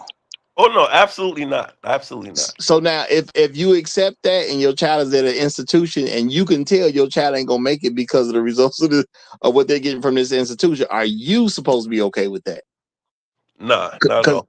Because how do you live with a person who can't read but can't figure out they can't read? I'm just gonna ask that, y'all. You know, like real talk. Roger. Like my thing is, like I deal with people that know Mike Tyson. You know what I'm saying? So when I'm trying to build certain things, I'm trying to I want to cultivate it so I could give it to kids. Now I do have my other kids. They live in Africa. You gonna have to interview me on that if you got a Patreon. We could talk about all that, right? But the thing about it is, what I'm doing right now, I'm 40. I don't have as long of a runway as, like, let's say that young man that I brought up. But the thing about it is, I'm cultivating access that I want to give to him. But if this dude can't read, and if I'm trying to at this particular point, if I want to strong arm him into learning, but his mom is standing in the way, like, what am I supposed to do about that? No. But see, brother, I don't blame you, because you said that's his mama's son. I ain't blaming you. I'm blaming his mama. Yeah. Okay. Yeah. You're not a problem in that scenario. What she's supposed to do is allow her child to be exposed to people that's gonna help her child, which is a good thing in that scenario. But at the end of the day, I blame his mama for his insufficiency. When he couldn't write that report that you want, or write that essay that you wanted him to write, to me that says something about his mama. Now I'm gonna read this, but I gotta give it to. I got two other guests up here. I gotta get the mic. And I'm gonna shut up, man. I enjoyed my time on the panel, bro. You know what I mean? All right. Now, shout out to Black Rule Strikes. He says, if you are educated and your son can't read, you hate him. I mean, I'm not gonna argue that, because I see that in a lot of because I know educators. And I know their children can't read. The first thing I said to an educator about their son failing in school is, now I literally said, y'all, ain't you a principal? That was like the first word out of my mouth when I found out that their own son was struggling. I was like, ain't you a principal? Because, if you're a carpenter, you ain't supposed to have holes in the wall. Okay? If you a plumber, you ain't supposed to have a toilet that don't work. Like, we not supposed to be waiting on you to fix the toilet on the second floor, because and you a plumber. Like, some stuff just don't make sense in the same space. It just is what it is. When you do something for a living, the results of that should be at least seen in your own home. Which is why I said to the person, "Ain't you a principal?" Because I couldn't understand why your son can't read and you're a principal. It just that didn't compute to me. But let me get a flow to these other brothers. The Great Black Reset, you got the mic, and we'll get in Debonair Negro right behind you. Go ahead, my brother. Oh, the show's just about to get better, folks. I promise. I promise. um, I'm disappointed. All I hear up here is a bunch of excuses. All I hear is the system this, the white man this, and women this, and a bunch of excuses, man. The one thing that you did say that was true is that if you fail, you're a failure. It don't matter where you started. Don't matter what system is against you. Doesn't matter what obstacles are in front of you. If you fail, you're a failure. Don't nobody care about your excuses. Nobody. Not nobody. And we all need somebody to clean the toilets and cut the grass. So if you choose to sign up for that or sign your children up for that, that's between y'all. Now, when it comes to education, you said you have to do something different. I agree with that 100%. And black men got to do something different. And what we got to do different is we got to stop having children out of wedlock. That's number one. Because in our current culture, um, being intelligent has been demonized for so long. Now we're starting to see the fruit of our labor. So we just cashing the check that we wrote out for ourselves. Number two, hey, don't interrupt. Number two, what we need to do is we need to have our wives educate our children at home. We need to put education for our children number one, and we need to start educating our children at home. If we know the system is failing us, or if we're blaming the system, stop putting your children in the same school system. Start homeschooling your children. Now that means sacrifices. I mean, both of y'all ain't working, so it's a little less income in the house. But shoot, women spend all their money anyway, so it ain't gonna make that much difference. And we might have to work a little harder, but for the sake of our children, we can get this done. But all these excuses got to stop because nobody cares when you fail. Nobody cares when you fail. And when you find yourself in a position of a failure, you don't even care about yourself. Well, I'm gonna land my plane there. Mr. Great Black Reset. It sounds like you're promoting John Henryism. Like it sounds like you're telling brothers that, hey, look, you don't cool your jets. Just keep going. Don't fall back and look at things that maybe you might need to not participate in. That's what I'm hearing from you, man. You're No, I'm saying learn from the past, move Mhm. forward, do something different, and don't make excuses. Yeah, But the white man been against us since they brought us here. So what? We still here. We still got to do what we got to do. We got to do that. Listen, we got to make changes inside the system in which we're being oppressed in. We got to make changes. We can't make excuses. There's two type of men in this world: those that get it done and those that make excuses. You got to choose which one you're gonna be. I All right. choose to get it done. I'm promoting success. All right, now we got Debonair Negro. Let's let him get in. Debonair, you got the floor, my brother. Hey, what's up, Roger? How you doing today? I doing fantastic, brother. Hope you're doing it as well. Doing good. I've been participating in the show under different usernames. You know me. Yeah, you got me that one day real good. I'm gonna say that. Well, that's Excellent. neither here nor there. But go ahead, my brother. Go ahead. We'll go straight to the point. So there are two thought processes that I wanted to acknowledge with black men, and both of them cause issues with us being able to actually move ahead. So the first one is an issue where we take on like a greater amount of responsibility for things that we don't actually have the like that much of an influence over. So the previous person on the panel said that we need to stop doing XYZ and having these kids having these kids out of wedlock, whatever. Yes, that in some sense that is like some, who's going to refute that?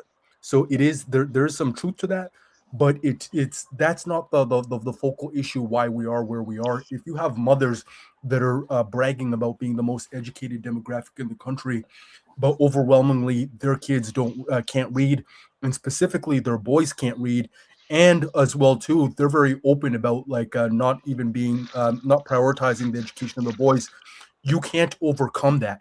So all of that He-Man stuff about like we need to do XYZ, that's actually a way of getting around like dealing with the focal issue, which is many black women are working against us. The second one I want to touch on is the poor frame of reference. Anytime a term like a word comes up, a concept, or we're in a conflict of some sort, we have this weird way of tying ourselves into knots where we argue from the frame of reference of the opposition.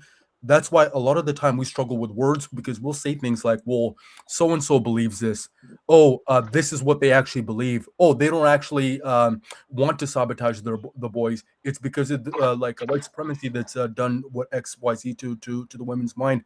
It's this weird thing where rather than advocating from the position of ourselves as a normal person would, we end up like adopting the terms. We end up like arguing that this is what they're actually thinking. It's like that. It's the most abnormal thing. And for those of you that are capable of picking it up, when you hear it, it's like nails on a chalkboard because nobody else argues like that. Okay, well, I just want to just speak to what he was saying. I don't disagree with anything you said, especially when we're talking about black women. So I would say this: stop dating and marrying black women. Now, here's the problem with that, sir.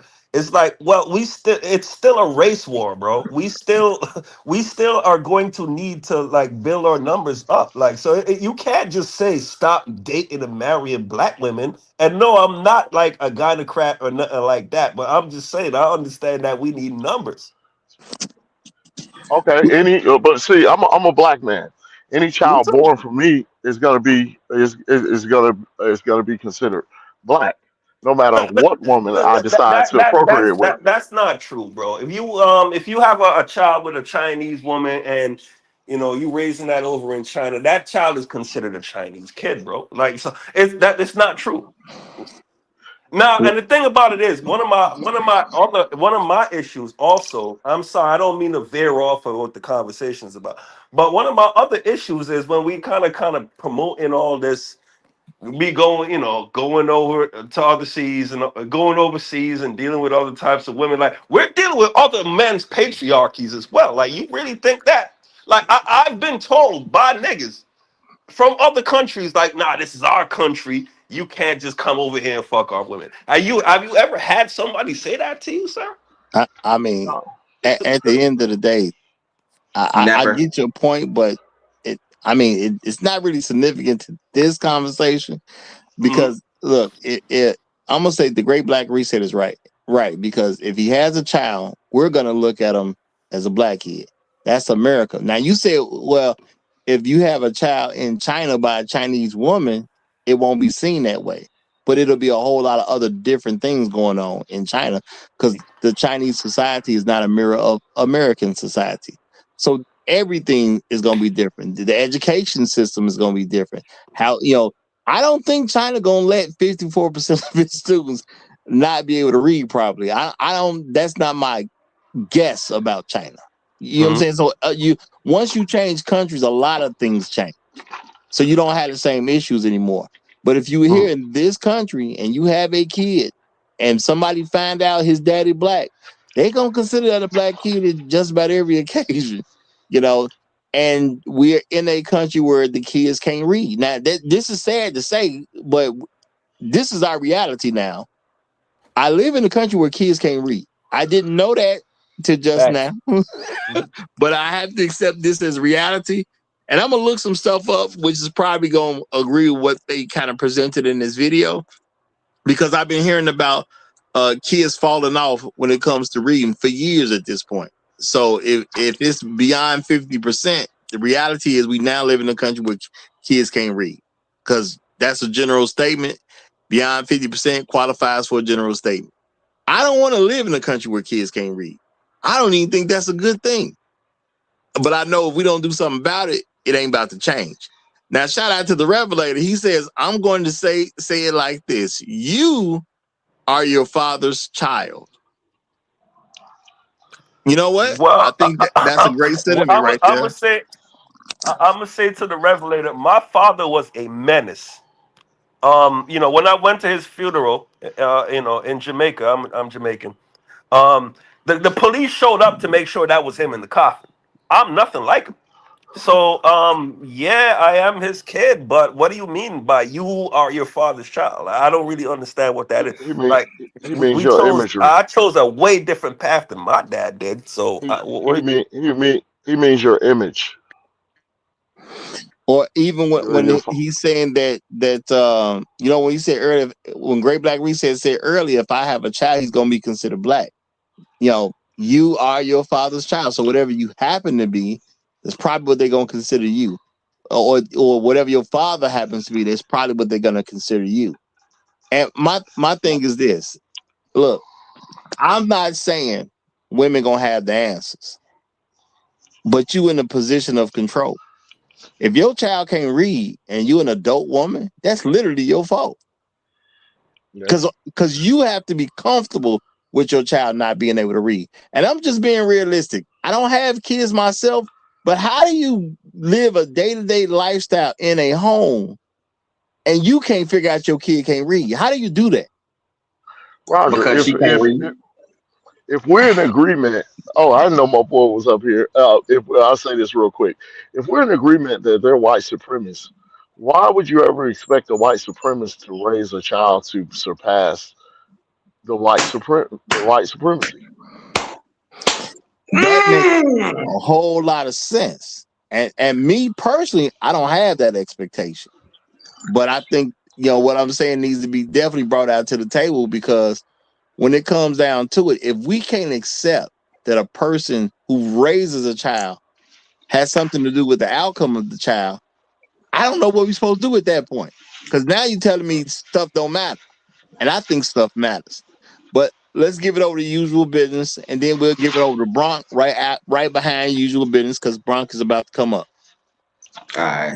Hello to the panel and everybody that's in the chat, and to the panelists.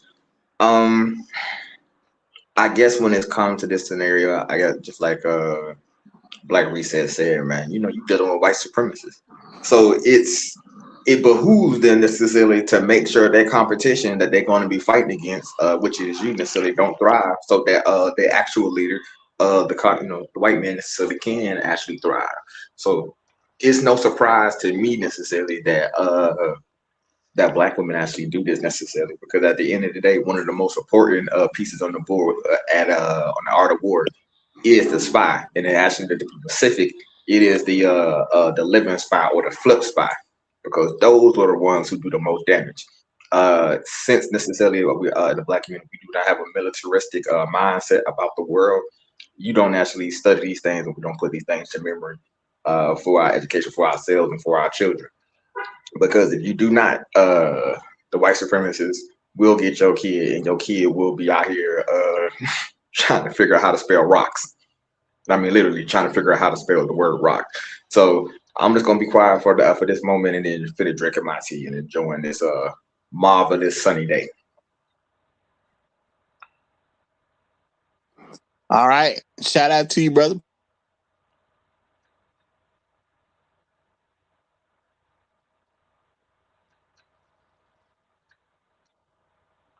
What, Bronk Roger, ain't go here out. now? That man don't want to Sound talk. like he went out. Sound like he went out. Sound Nah, like it. Well, nah, hold on. Yeah, I know he got something to say. God damn it.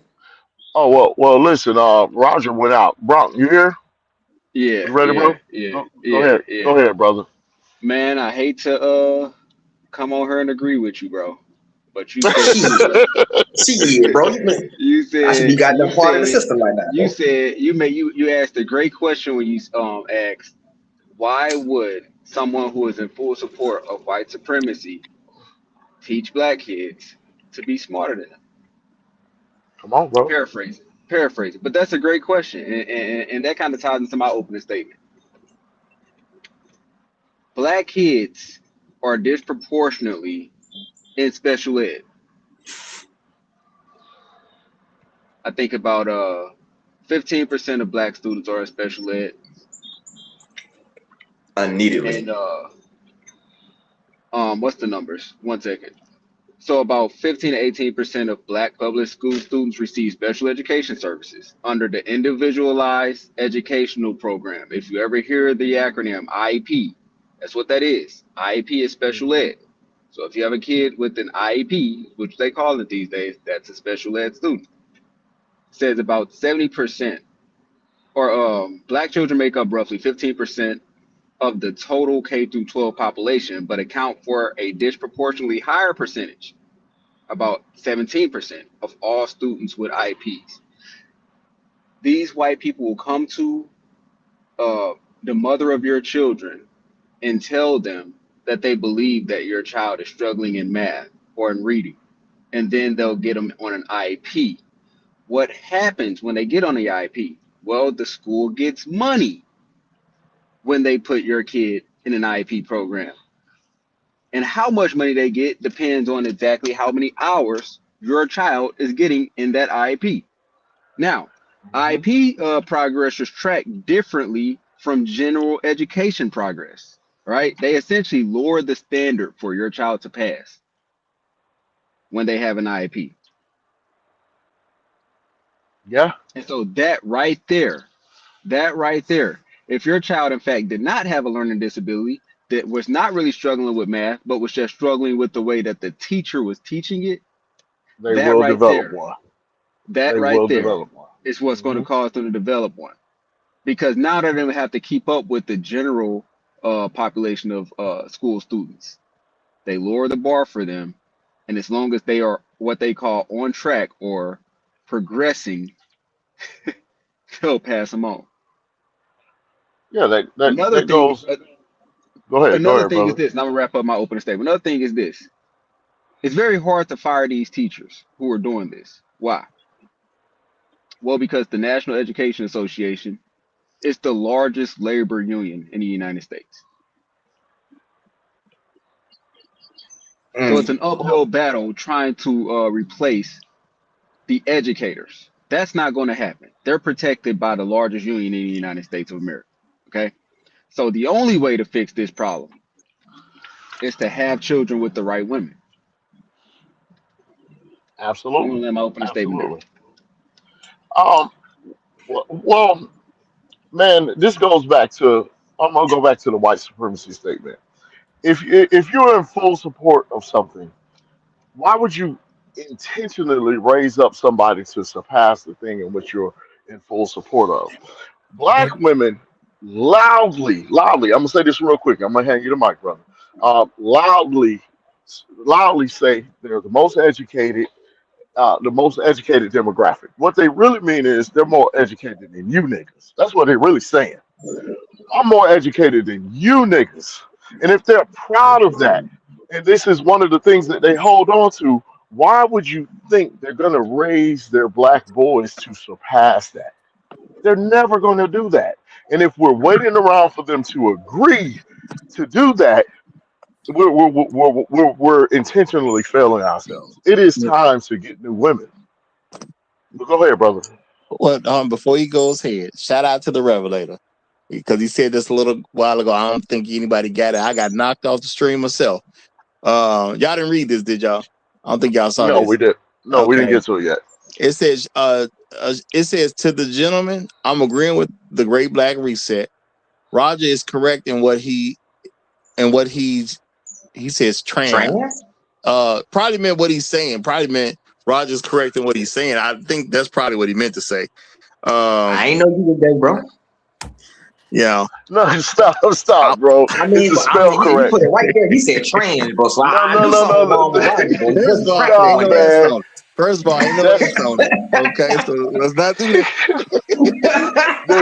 That spell correct is horrible. I think first of all, he started off great by agreeing with me, so we know he meant well. And we're gonna say that's why spell he correct messed up. got him at the end. Yeah, sometimes they get you right at the end. Sometimes they get you right Hey, at the end. We Okay. glad that we glad to have you back, Roger. But we didn't miss a beat, man. Carry Um, on, carry on. okay. And he said translated. That's what he was saying. Okay. Mm. And that's what he was saying. So there we go. We ain't got to guess about it no more. Shout out to you, Revelator. Shout out to you, brother. Appreciate you. Appreciate you. Real talk. Appreciate you. And I'm gonna say, I'm gonna say, look, y'all. At the end of the day, y'all, it is what it is. You have to answer to who you have to answer to. They answer to these black women. Now, my thing is, are we okay with them raising illiterate children? Because that's all we can really do. Bronk was giving some information that I think people should really kind of think about. If you're trying to go against the teachers union, yes, you're going against this huge union. I don't know what you can do with it. I'm not saying it's a bad idea to take them on. Anybody who can take on anything that's problematic, you should take it on. I'm just gonna say in my particular case, I don't ever remember my parents dealing with the school system like we're gonna take on the school system. They just did what they had to do to make sure their kids were sufficient based on what they said. They came to the conclusion that the school system is not enough and they did something about it and their kids had to do more than what the school system suggested. To me, that just sounds like good parenting. That sounds regular. I know it's considered a quote unquote extra effort, but at the end of the day, your child's a product of you. Why would you let your child be a product of a school system? Because they Now I'm don't gonna let love these their other kids. now I'm gonna let these other guys get in real quick. What we got? What just LeVar Burton needs to get in? I caught that. All right, I LeVar was Burton. I was gonna come up as reading Rainbow. I had to look up the picture and everything. I'm with him. I'm with him. We got LeVar Burton in the building, y'all. Shout out Dr. Brad. But shout out LeVar Burton. Go ahead, my brother. Go ahead. Peace, fellas. How y'all doing? Doing well. Doing well. Um, as I remember my childhood, there was a parent-teacher conference one time, and I was acting up in school, wilding out, doing all kinds of mischievous stuff. And my mother and the teacher that was telling my mother, like the teacher was waiting to see my mother, and she finally seen my mother. And after her and my mother talked, and she seen how much my mother cared about my performance in school, she told my mother, "You know what? I'm gonna keep I'm gonna keep a keen eye on your son." And her and my mother had a good relationship after that. She would call my mother, talk to my mother about me, and after that they'd be on the phone for a good half an hour just chit and chatting. And I say that to say these teachers are in a ill predicament because you can go in there trying to do something, but once you see no party gives a damn about it, what are you supposed to do? So it's not the teacher's fault these kids don't know how to read. It's the parents' fault these kids don't know how to read. I don't know if y'all touched on that, but it definitely is the parents' fault. And I don't know if you guys seen all these different viral videos of the different graduations where the kids get their graduation, their diploma, and they just start wilding out, or the mothers are in the crowd going crazy and just acting belligerent. And I was speaking with Shorty last night on the phone, and I said, you know why those parents do that and those kids do that? Because they know they stupid. They know they stupid, and it's like, damn, I'm so happy that he or she graduated because they dumb as doorknobs. When you know you're good at something and you know you're supposed to get something, you don't act like that. Remember when Jordan hit all them threes and he just turned around and put the hands up like, hey, it is what it is. That's what it is. These people know these kids are dumb. They raise dumb kids. They know they raise dumb kids. And I don't know what are we going to be able to do about it as black men who have no control over, who they don't want to have control over these children. But it's ridiculous, and they're passing these kids because what do you want me to do? I'm here to do my job. We got to keep quotas. If you don't care about your kid, why should I? How did your kid not go to school for 200 and some odd days in their whole career at high school and you don't know? You know what? How do how does your kid fail all those classes and you don't know? You remember your mother used to ask you, "Yo, where's your report card, Roger?" Yeah, I absolutely remember that. And you be stumbling, you be in the kitchen like, I'm I don't. Well, I know you got your report card because so and so down the hallway, Mama told me he got his report card. So where's these parents don't care. They're in the club. They're on the Carnival cruise. They're on the JetBlue holidays, living their life while their kids are suffering. Yeah. And I remember being scared to show a report card because I had a C on it, y'all. I had a C. I was Man, scared. they used to tear me You know? apart if I had a B. Yeah. I used to hate getting a B on my report card, man, especially in grade school. I felt dumb as hell if I got a B in grade school. Yeah. Well, I'm saying at the end of the day, you do have to answer to your parents. And why did I do well in school? Because I thought if I didn't bring home an A, I had a problem at home. Yeah, I wasn't trying to have that problem. Just it is what it is.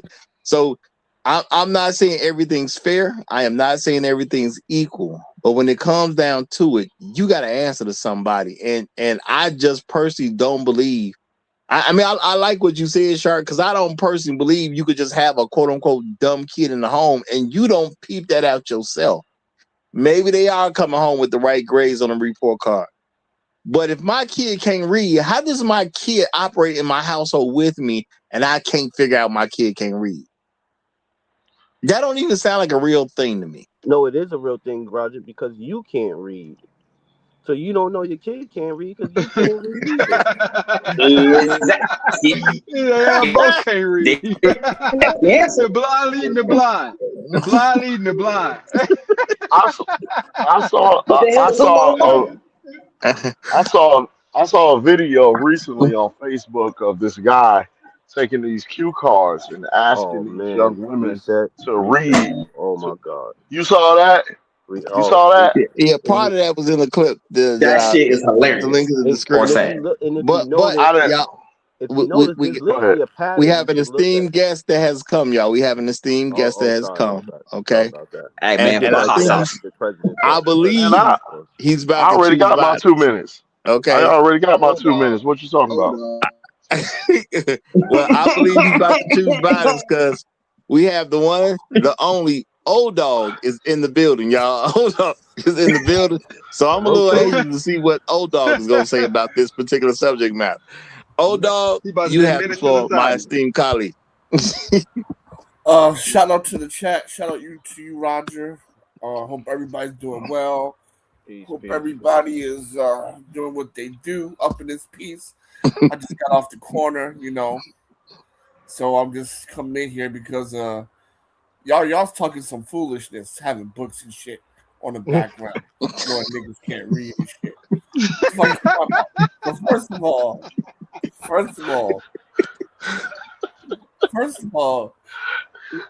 we pay taxes up in this piece and property tax. Teachers are supposed to teach, and they ain't doing their job. Right? They ain't doing their job. And on top of that, you got Reading Rainbow and shit, PBS. Right? There's all these different resources. These little niggas are lazy. And then on top of that, read for what? It's not like we can get a job. You think these bitches out here want a 9 to 5? No. These bitches respect hustlers. Right? If I'm on the street selling my nickel bags, my Fat Alberts, they calling me, I'm getting all types of cookie out in this piece. Washing my ass in the sink with Cheetos. Nigga, read for what? I keeps it real. I keeps it real up in this motherfucker. You know what I mean? My pocket's fat, my dick is wet. And at the end of the day, that's how real niggas live. Y'all tripping up in here. I feel sorry for your mother. I feel sorry for your mother. That's a product. That's a product you get. There's another aspect That's a that y'all product. missing too. These kids are beating teachers' asses now. Oh yeah, they throwing them. I wish a teacher would talk about Reed Green Abraham. I'm going upside his motherfucking head. See? Well, I would say real quickly, according to what I know, they have policies now where you just can't hit a kid. So if the kid hits you, As a teacher, you're supposed to just take it, but you cannot hit that kid back per se. And if you touch that kid, there's a pretty good chance you're gonna lose your job. That's So, why I don't teach school. Right they stacking the deck against them in certain aspects. They stacking and the I deck. want to. Sorry, I forgot. The plane got to be picked back up. Yeah, I ain't fully land. And how my mama gonna ask me to read when I'm paying rent because the corners are popping? Ooh. Now, I hadn't thought about that dynamic, but that makes a lot of sense. That makes a lot of sense. And I think O'Dog actually made some good, a hilarious way to make some points, but I think he definitely made some points with the viewpoint people going to have to look at. But Chef Mike has also come up, so I'm going to go ahead and give Chef Mike the mic. And the conjugation, conjunction. Conjunction junction. What's your function? Your function. Oh my God. Look it up. Oh my God. I dropped my seatbelt. God damn. Oh God.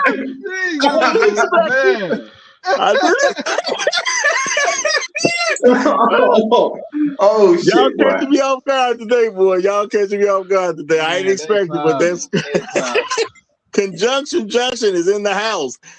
You got it, my brother. You got it. Good morning, good afternoon, good evening, wherever you happen to find yourself. First thing I want to say is I'm only a bill. I'm just a bill. I'm No, you didn't, bro. No, the fuck you didn't. Oh, Capitol Hill. Oh my goodness. Oh man. All right. Boy, you on a serious note, one of the things that we need to take into account is how we have developed, I'll use that word for the sake of conversation, socially. We remember a time that this new generation doesn't know about, they have no concept of, but we remember a time where we had institutions outside of the school that ensured your ability to read and comprehend. Let me tell you something. I was raised in a church. Some folks were raised in a mosque. But no matter where you went, you had to either get up and pray, or you had to get up and read a scripture, or you had to get up and recite a poem, but you had to get up publicly and read or say or recite something. If you could not do that, you had church members who were teachers who would pull your parents aside, even if it was a single mother, and say, baby, let me help you with your child because we recognize this. Because you're going to read something in Sunday school. You were going to learn how to read that Bible, I don't care what it was, and you had folks that were there to support you. What I'm talking about, and I'm not talking about the religious institution, I'm talking about the support of family and community. And ever since the breakdown of family and community, this is what we have now. We no longer have folks who have a vested interest in our children reading.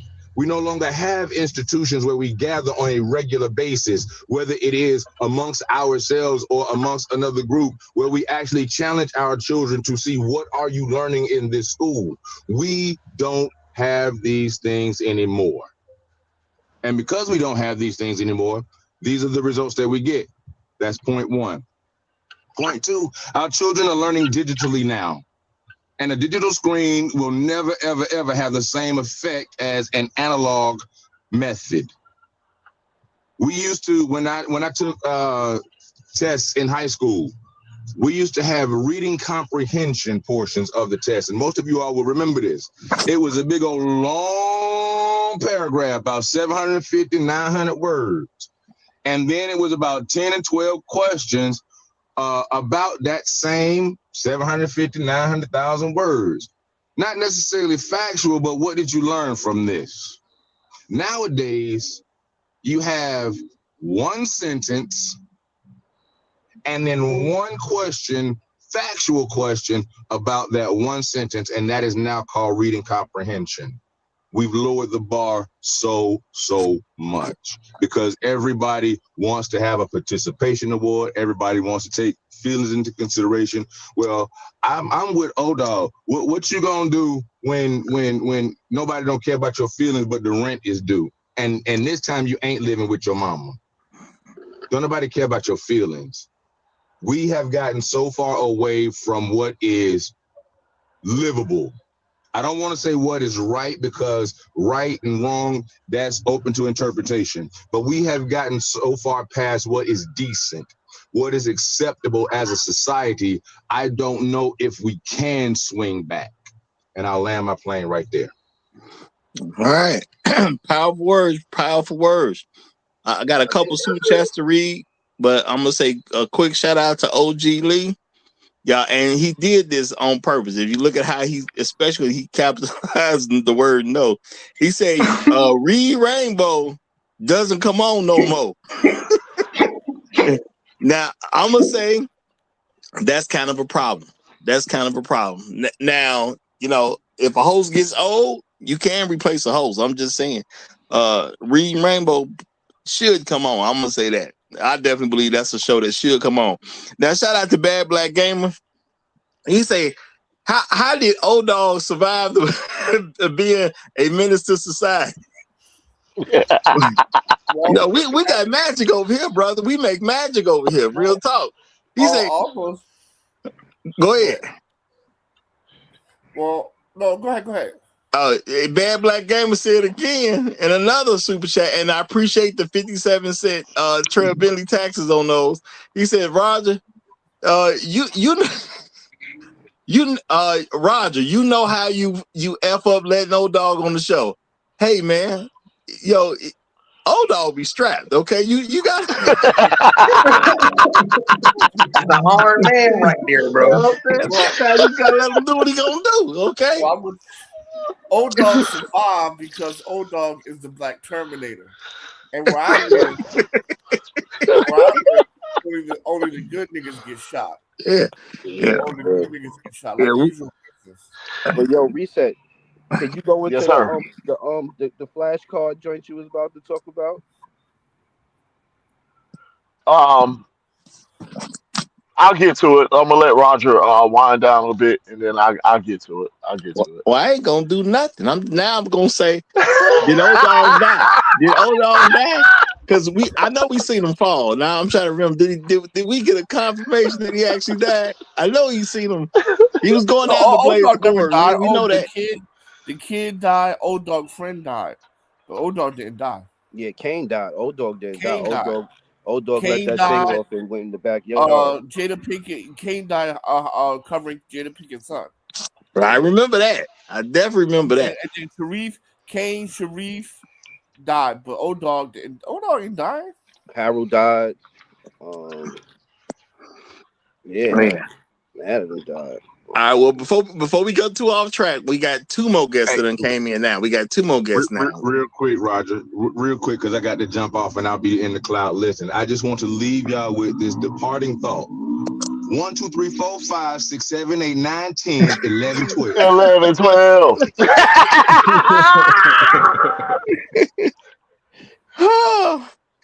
I've always said, y'all, you can't be cool and be stupid at the same time. That's what I've always promoted, man. You got to know some of this stuff, But shout out to Chef Mike, you know what I'm saying? Taking us down memory lane a little bit.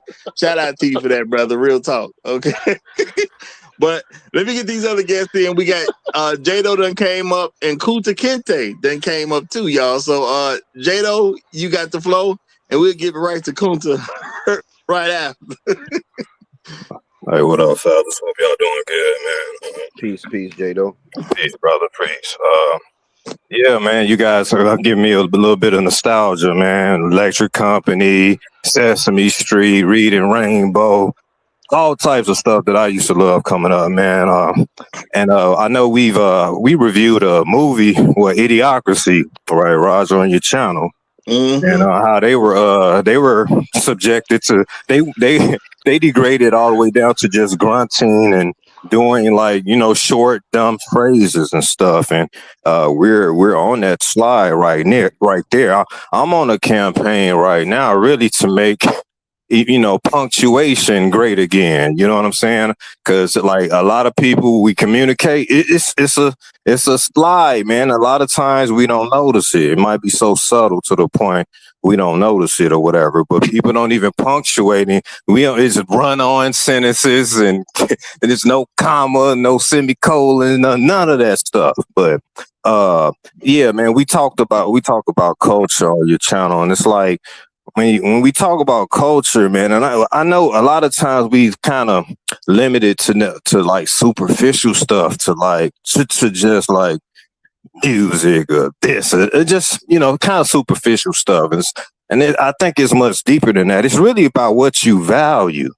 So, what do you truly value? Do you value your kids or your people being able to read, man, and being able to function in life?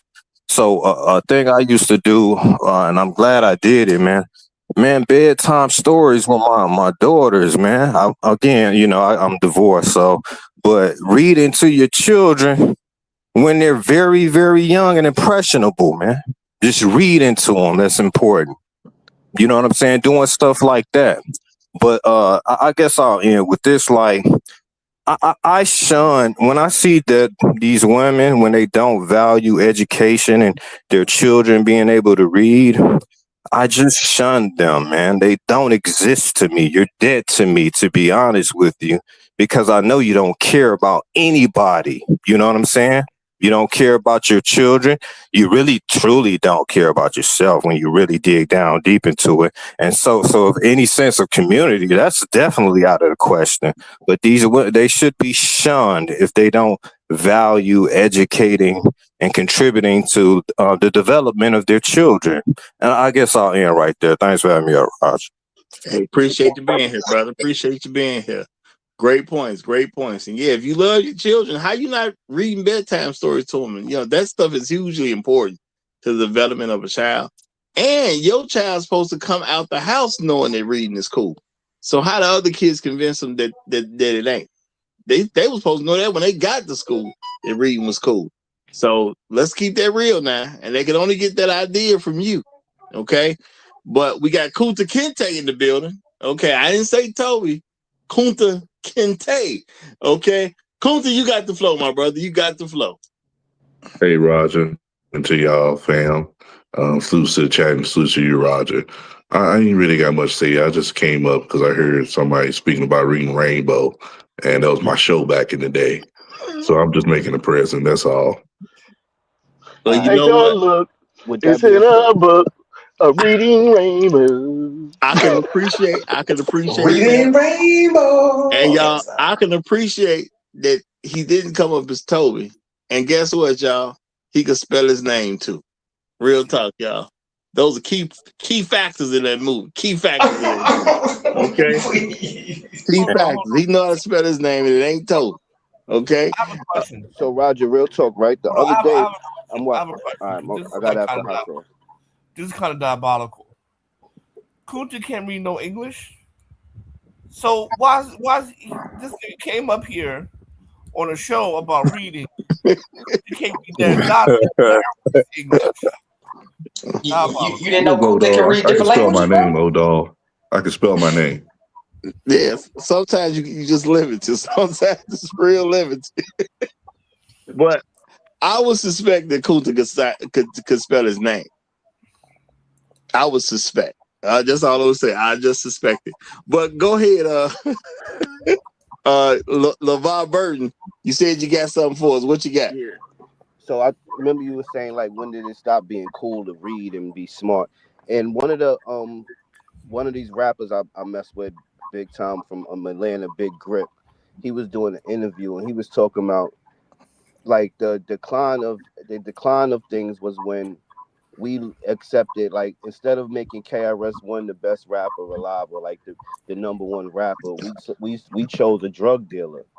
And it goes back to what Old Dog was saying, jokingly saying, like, we let society tell us that wasn't cool anymore.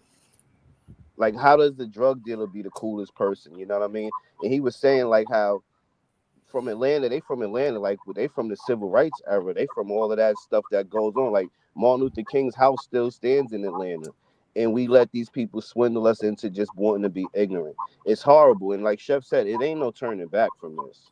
Like people literally can't read. The thing that Reset was talking about when they was it's a dude who goes around and he lets people read flashcards with words, and these are grown people, not kids. These are grown people who can't read a lick of nothing. Don't know what the Yeah, words mean, nothing.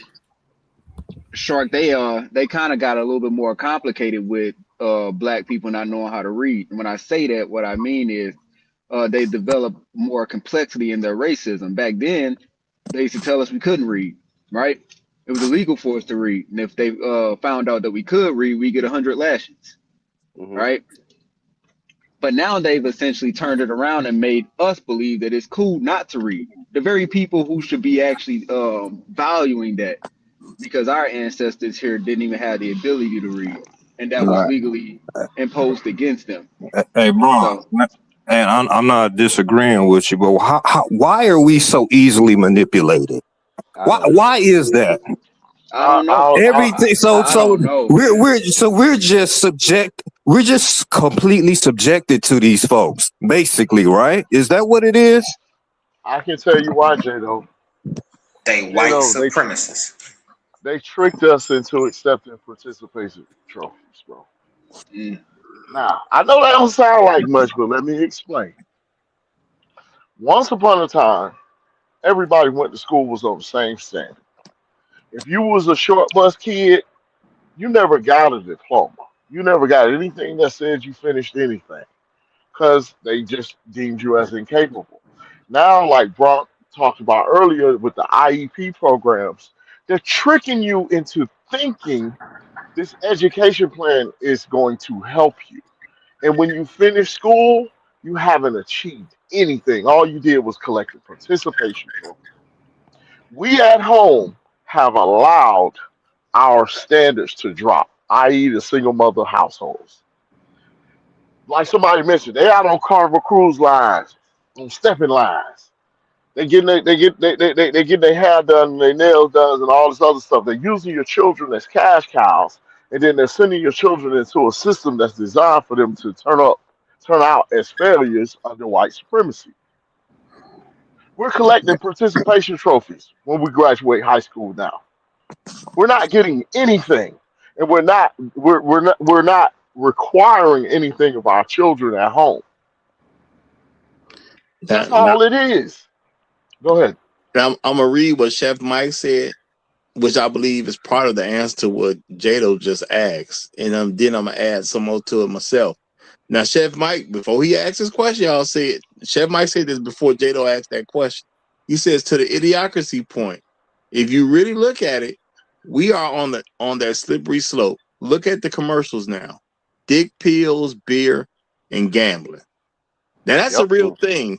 Damn. That I didn't even think about it in that context, but if you actually think about the stuff that I see being advertised, yes, they are advertising dick pills, beer, and gambling.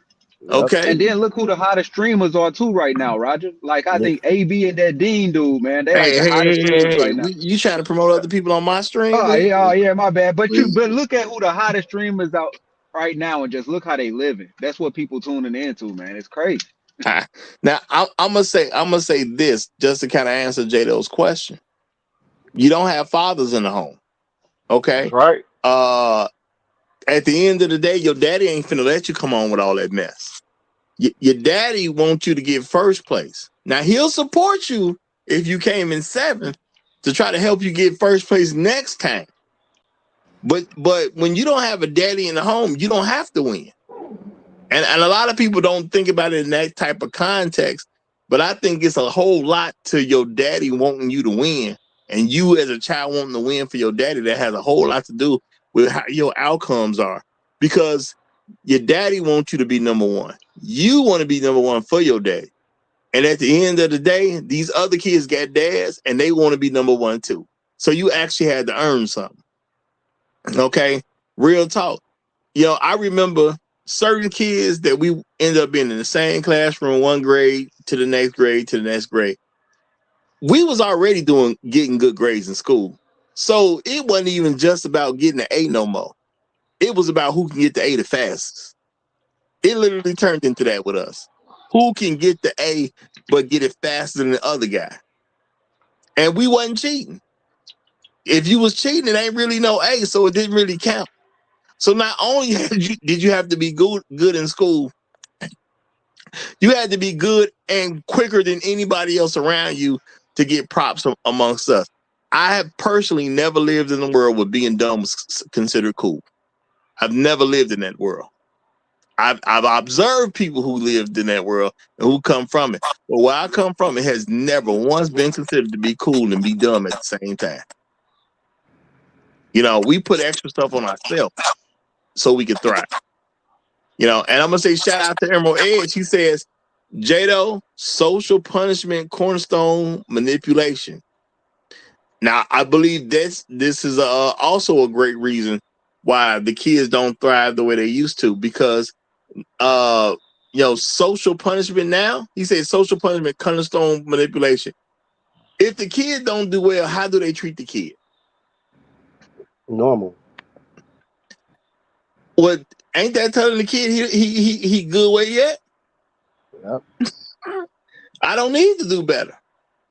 If you're not gonna punish me for not doing well, which used to happen to kids, then how is the kid supposed to really pick up on the fact that they're supposed to do better? We need to reinstitute winning and losing starting in elementary school. You should cry when you lose. You should feel bad when you lose. You should know the difference between winning and losing. Every child's a winner. We should right. We should wholly reject any notion of everybody's a winner, and we should force our children to compete to be a winner. I could tell y'all right now, and I'm about to bring Perfect Timing in because he came up. I remember y'all. We was doing like the something that happened every year. You do like a speech or whatever it was. I don't remember exactly what grade I was in, but say I was in like 4th or 5th grade, right? We do our speeches. Everybody wins something for their grade. You know, somebody get picked to be the winner of their grade.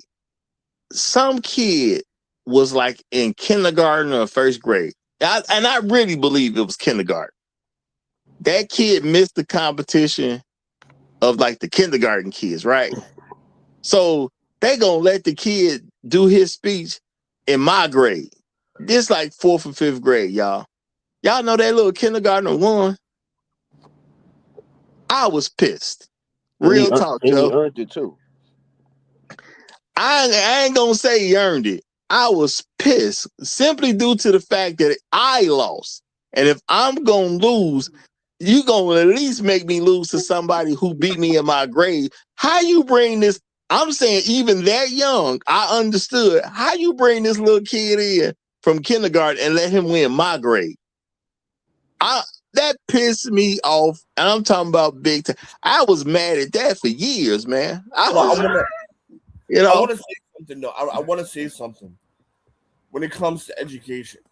A lot of times when you see like people doing like these fantastical stuff, a lot of times they have a lot of support, a lot of help, and a lot of coaching, and a lot of expert tutors, right? So it's not just the strength of they're educated. It's just the fact that they have the money to provide the extra support that they need. So what? So what?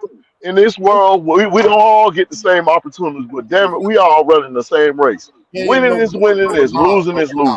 Nah, what he's saying is it takes people, like even when we was coming up, you might have had a cousin that graduated high school, and your mother would make sure that cousin that graduated would come and help you with your homework, or she would get you a tutor, or you know what I mean? Like everybody, I remember them days where all my cousins was helping me. When my mother might not have knew something, my cousin come over, break it down for me, and we all.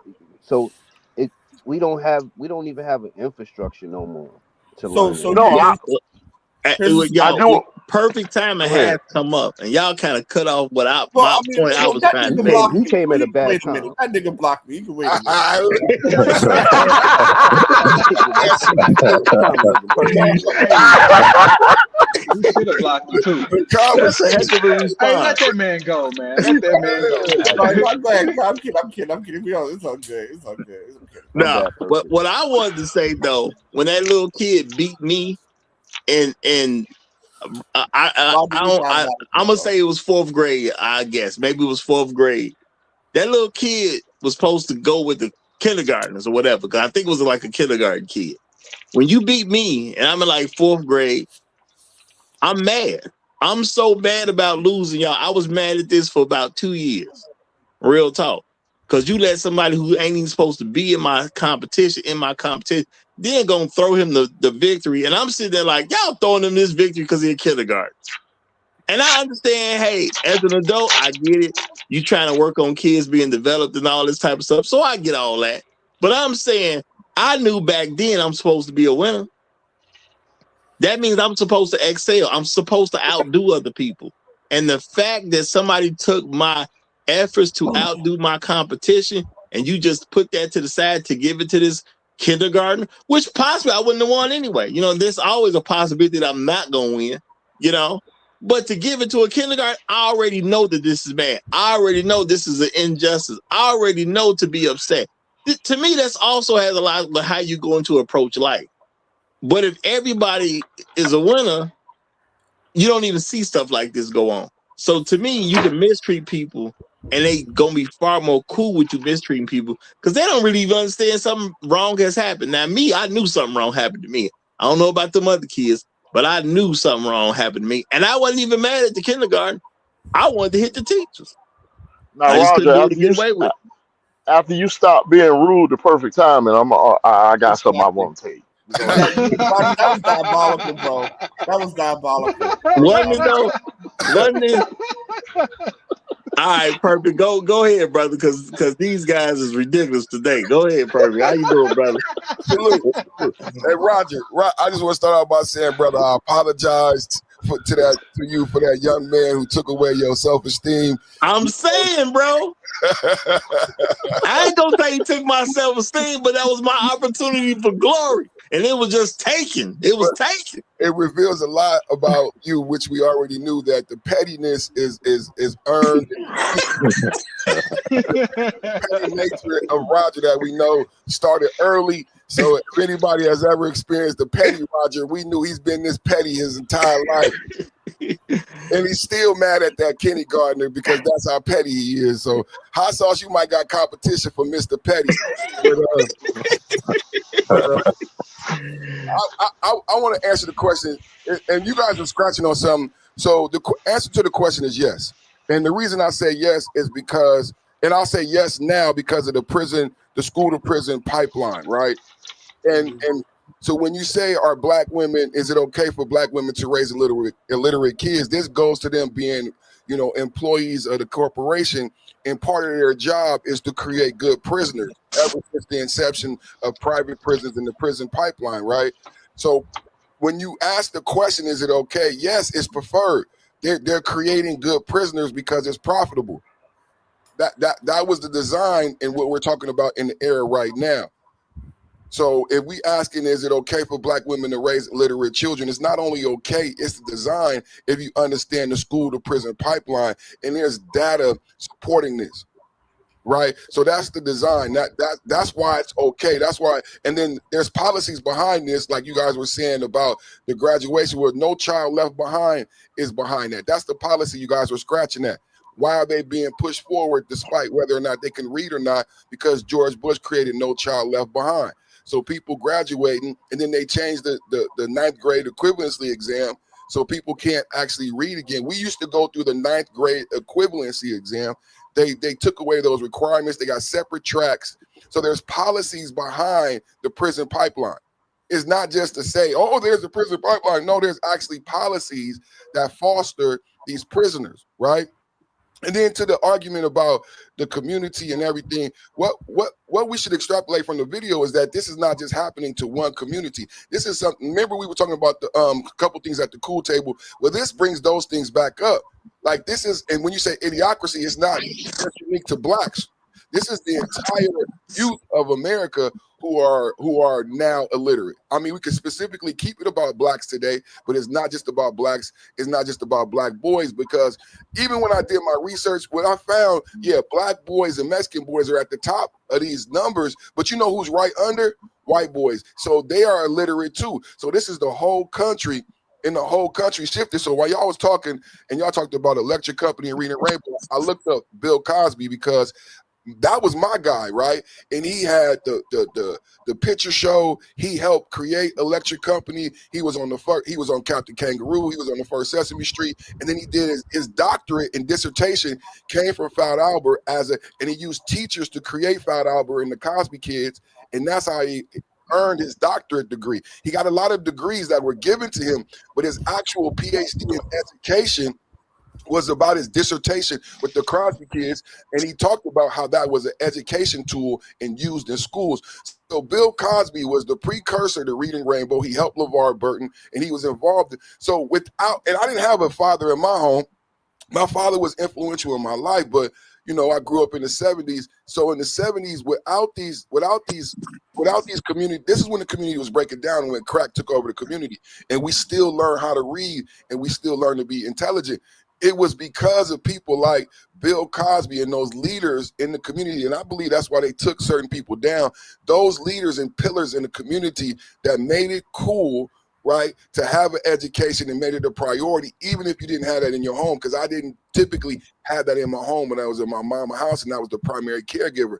I experienced it when I was with my father on the weekends. A lot of us had that experience, but that wasn't enough. What really carried it through was those men who created the LeVar Burtons and things like that. So it's a two-part thing. The conversation seems to be going two ways.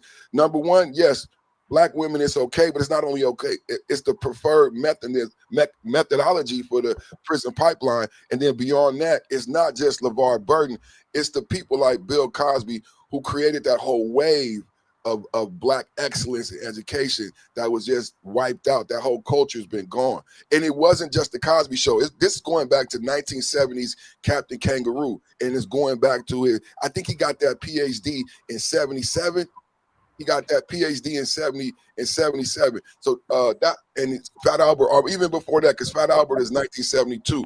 So that's what we're talking about. There's a foundation of how you do it, even with the broken homes. Like what we do now is a piece of that, right? So there's a way to do it, even with the dad's not in the home, and it was done even though the community was breaking down.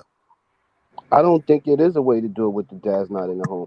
How is she going to make sure the kids is doing good in school and homework is being done if she's on It's Pop the impossible. Balloon? It's impossible. If It's she's on Pop the impossible. Balloon, When she's you do looking for not love, she in the have a club, she going to speed date and trying to find a man. How can she focus on her kids doing schoolwork and Well, making sure they go to bed at a certain time so they can wake up?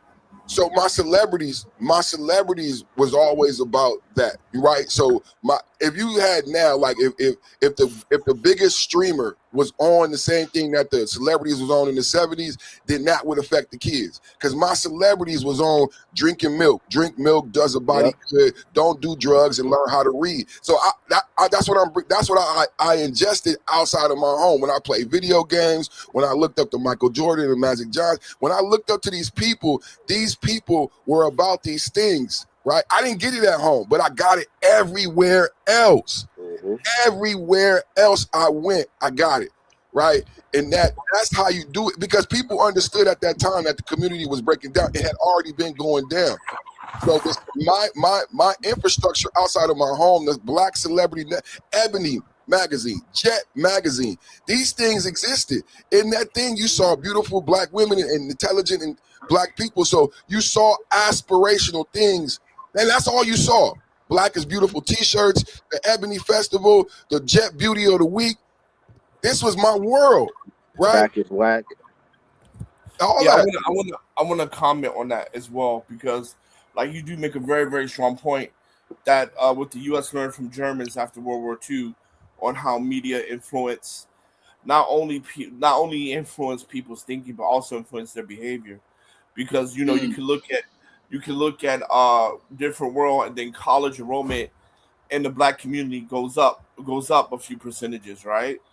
And you can look at how Scottie Pippen couldn't sign his got a piss poor contract because that nigga couldn't read, and Jordan was so Jordan didn't help him, so we Here also we go. Jordan was I knew it. Hey, y'all, the man speaking the truth, man. Y'all let him ride out now. I mean, Scottie couldn't read his contract right, and Jordan mama did his contract, so it's not like Jordan could really help him because his mama did it. So Whatever happens to no false narratives. Whatever happens. But that's the fact, bro. That's the fact, because baby boomers, they valued education like that. Jordan. He Without Jordan's mama, he would have signed to Adidas and messed up the whole "Be Like Mike" thing. See. Lord have mercy. The foolishness that has just come out. It's the truth. Back on topic. Can we get on topic, y'all?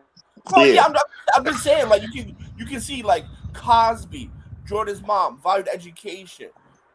Jordan did it. All right, Dr. Brian, y'all. I'm calling Dr. Brian on this one. That's why. That's why reading was fundamental, right? Back in the day. Jordan missed that. Well, I mean, even throughout all that nonsense, I'm gonna say nonsense, because they didn't have issues. Scottie had an issue with the timing of his contract. Okay, LeVar Burton invited all these celebrities to read in Rainbow except Jordan, because that nigga couldn't read. Oh yeah, LeVar Burton created an app. Reading Rainbow turned into an app. He had licensed the name, but then they tried to sue him. So the content still exists digitally. If you got kids, it's under a name Skyberry. But Reading Rainbow, LeVar Burton turned it into an app, and then they tried to sue him when he turned it into an app. But he still has the content. If you want to still use that for your children, you can still look it up. It's under a different name, but that's what happened with Reading Rainbow. When everything went digital, he did a Kickstarter program to get it on iPad, and then they got jealous. I think GBR, if you didn't know about it, you would like the story. You know what I'm saying? Because it's a typical story of Black excellence and entrepreneurship. They actually gave him the license to use the name, and then when he made it successful and made it dope, they came back. No, I remember that. I remember that happening. I was a big Reading Rainbow fan when this all rolled out, and I do remember hearing the rumblings because we were reading newspapers back then. We didn't get all of the information, but I vaguely remember what you're talking about. But I'm gonna look it up. Yeah, we even covered that as a story on the Roger Report Live. Y'all say why they be hating on my channel? we cover all the good stuff, And y'all keep in mind, next week we'll probably be on a new channel next week. I'm gonna do some consideration, but I'm thinking we may be end up on a channel next week. So Thursday or Friday, I would drop a link to a new channel. I was supposed to do it last night. I didn't even make it last night. I was out too late. Okay, it is what it is. But I'll be putting out something soon because we may just be going to a different channel. I'm gonna talk to some people and consider, do I stay here a little longer? But I don't know, y'all. I don't know. May have to move. Okay, and I may turn this into an archive channel. So it'll still be up. I'm not gonna take it down. I just may turn into an archive channel. What were you doing out last night? Hold on. Reset finally got him kicked off.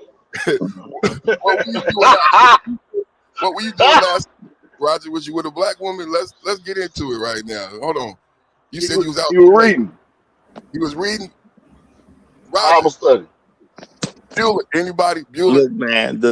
Sometimes the Lord works has to be done at all kinds of times. Not when it's convenient for you. Okay, not when it's convenient for you. All right. So you had to lay hands. You had to lay hands on somebody. and a little pipe. I told a woman I'd be back. And I had to get back at some point in time. You know what I'm saying? At some point in time, I had to get back. It had to be. It was worth going back. So was it a black woman? No, my word was worth going back. That's see. Once I gave my word, then stuff starts to matter. Once I give my word, stuff starts to matter. But when it comes down to it, no, it's nothing like what you think. I'm just messing with you. It's nothing like what you're doing. I was out handling business, okay? Handling business, making money. That's what I was doing. I was handling business. So now I wasn't even like that. It wasn't even like that. And it wasn't a black woman involved, okay? There was a woman involved, but she wasn't black. But it ain't what y'all thinking. So get your minds out the gutter. That's all I'm gonna tell y'all. Get y'all minds out the gutter. All right. Sound like you're charging them. I'm a distinguished gentleman. I had to do distinguished things. Okay. All right. My grandpa would say shit like that too. Yeah, because your grandpa was a scholarly gentleman. You just didn't know it. That's all. You just didn't know it.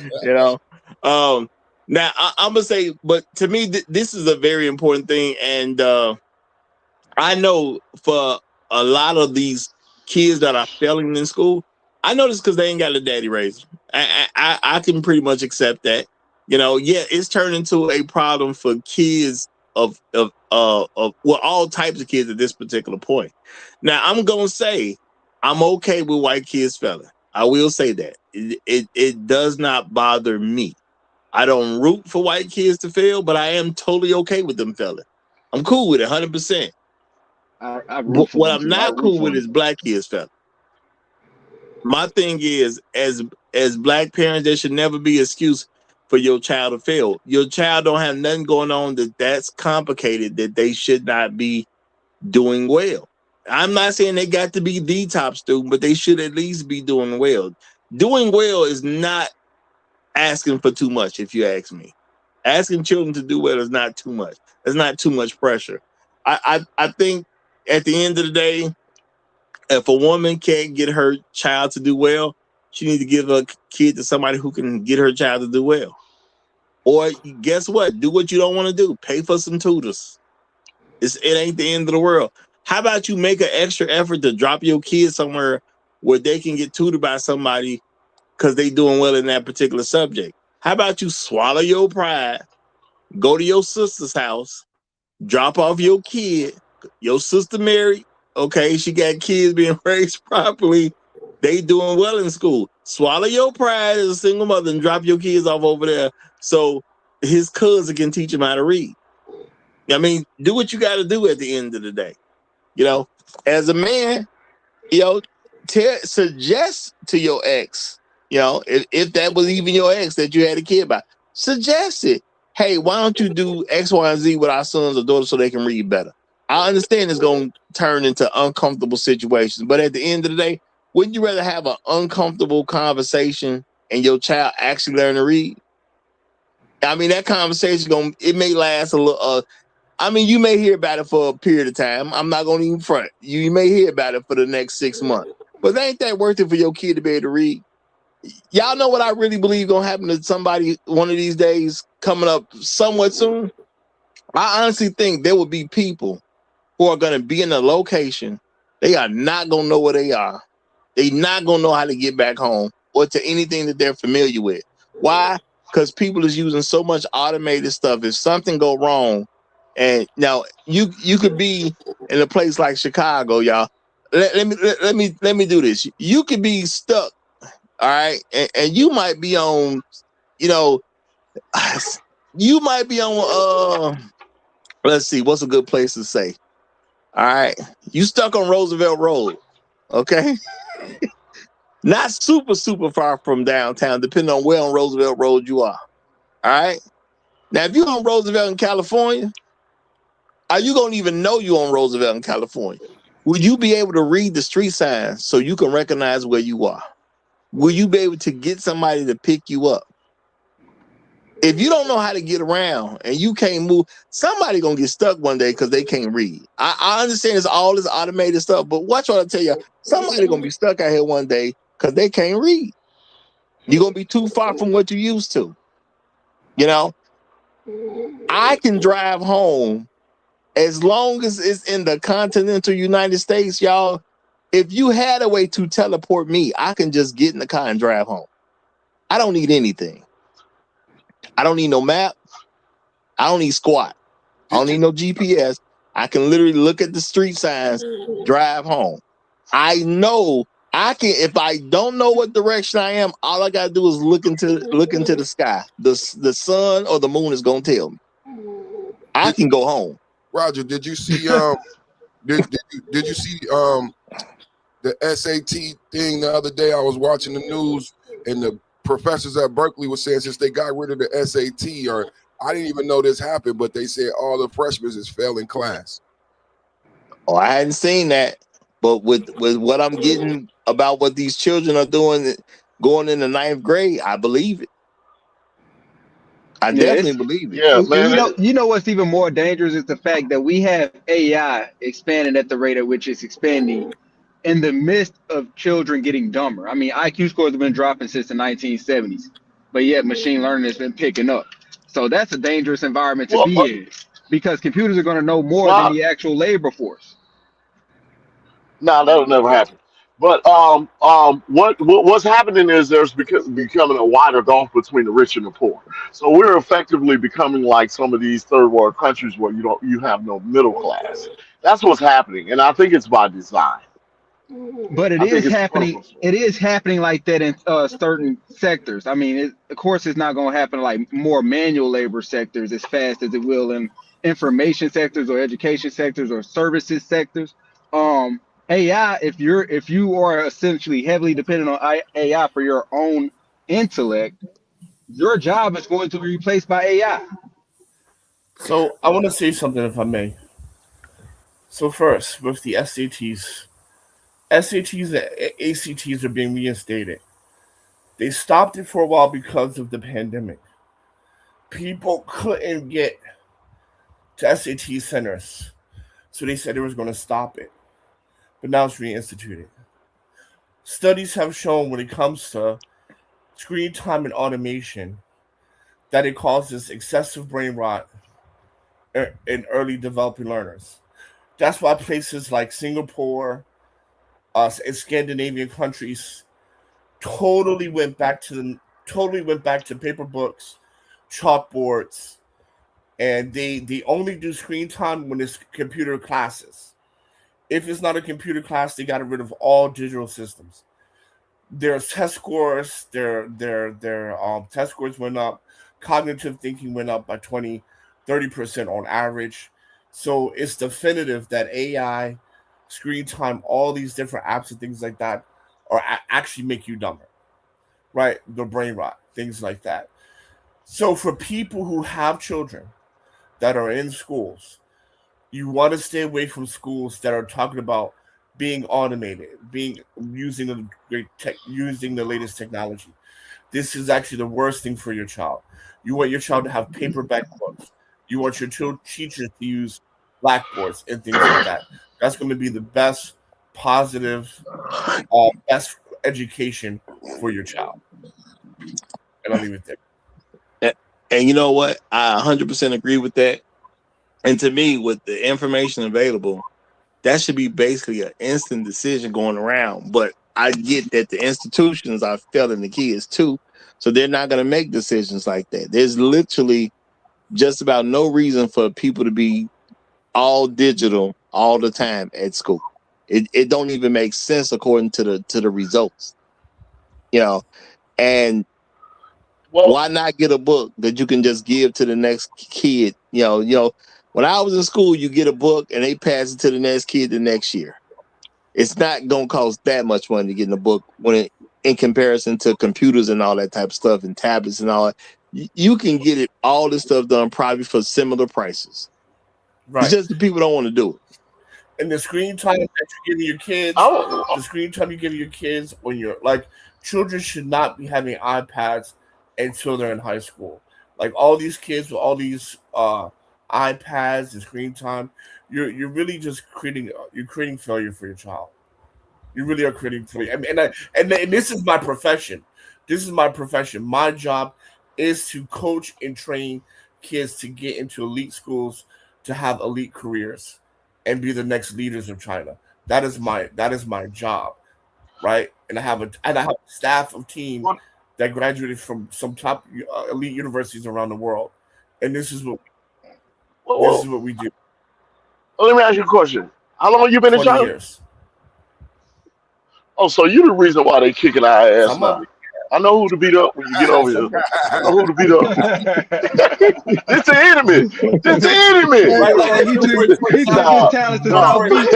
He took his talents to for South example, Beach on us, man. I want to say something really quick. Erase that last part, Roger. What he said. For example, we do a lot of executive coaching for middle school and high school kids, right?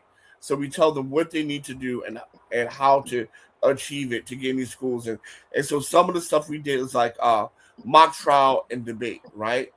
And my company, my company just finished the national mock trials literally last weekend, and our kids won first place. And it's not because they're smarter than everybody.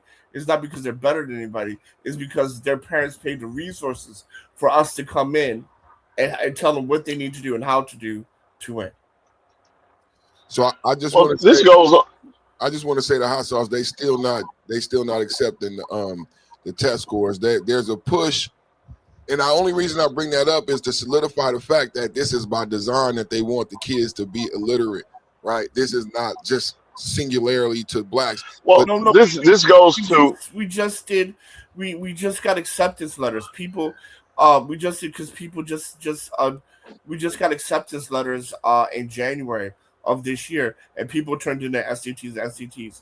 Berkeley UC system definitely accepting SAT scores. It says they test blind. They're not, and they're trying to push for it for STEM, but the UC Regents is still, they're not considering it. They do not. They are. Yeah, because they asked for it. They asked for an application in the UC system.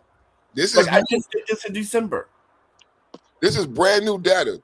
This is brand new data. Well, I mean, as far as I know, they're still asking for it. But So the hope is that it's going to change. They want to change it because everything you said is true.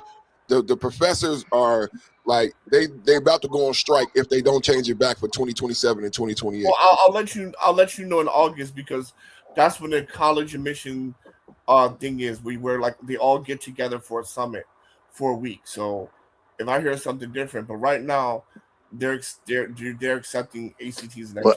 Well, I'm just gonna say it's problematic though that you have adults suggesting that they shouldn't be accepted. Yeah, that's problematic in itself. Well, they stopped it before because of the pandemic, right? A lot of people just say, okay, you don't have to take it.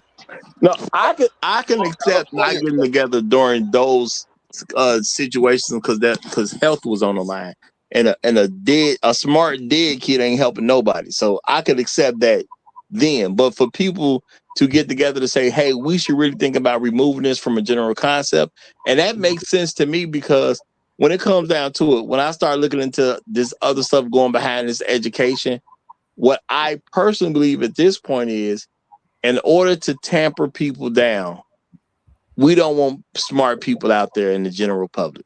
Yeah, we kind of need people to be a little slow. But the SATs and stuff like that, man. Like, come on. Chinese people score the highest and they don't even speak fucking English. It's all about just carrying people that give you the resources that test high. So look, right?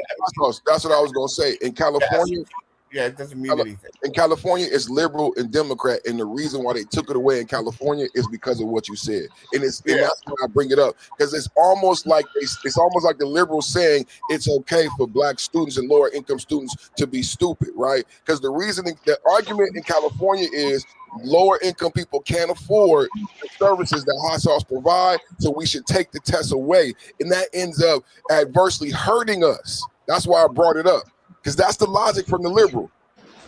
Dentists can't afford it, so let's just take away that hurdle, but then it ends up adversely hurting the community that they took the hurdle away from. You no longer have to reach that bar.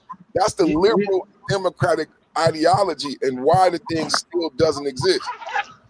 You know, it makes it seem as though that's why they were pushing like that whole critical race theory BS so hard in the public schools, rather than using public funds that they're receiving to essentially educate our children better. They essentially want to use stuff like that to get our children focused on stuff they really shouldn't be focused on. They should be focused on STEM fields. Why we keep talking about versus why we philosophy. why we why we keep talking about they? Why we keep talking about the proverbial they and what they're doing? Your kids are dumb because you ain't teaching them shit at home.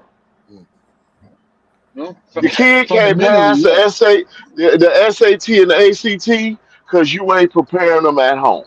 Facts. And we got all these single mother households. These women are out doing all kinds of stuff, including working, instead of being home teaching their children. What we need is we need to return back to family structure. You got to get married.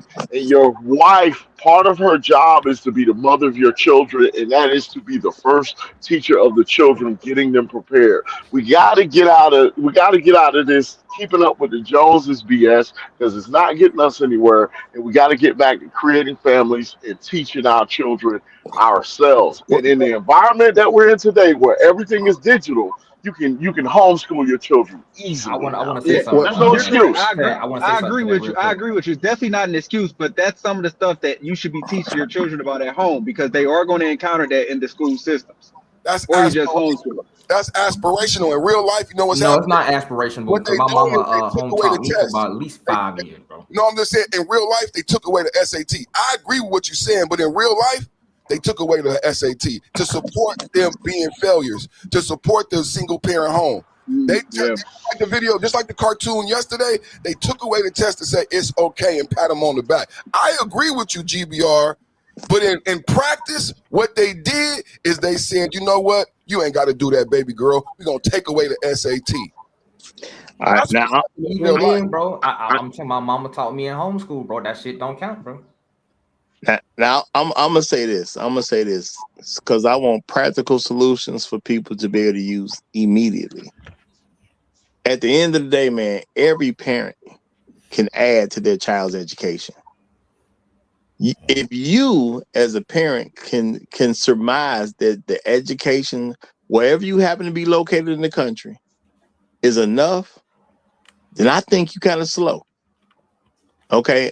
Now, I'm not talking about somebody who already is paying for their children to be in some type of private school. The fact that you did that, you already came to the conclusion public school ain't enough. That's why I don't want my kid in it. I'd rather pay more money so my child can have advantages that other kids don't have. They've already come to that conclusion. Now, some of y'all gonna say, I ain't got private school money. And you may not have private school money. I'm not even gonna worry about your finances.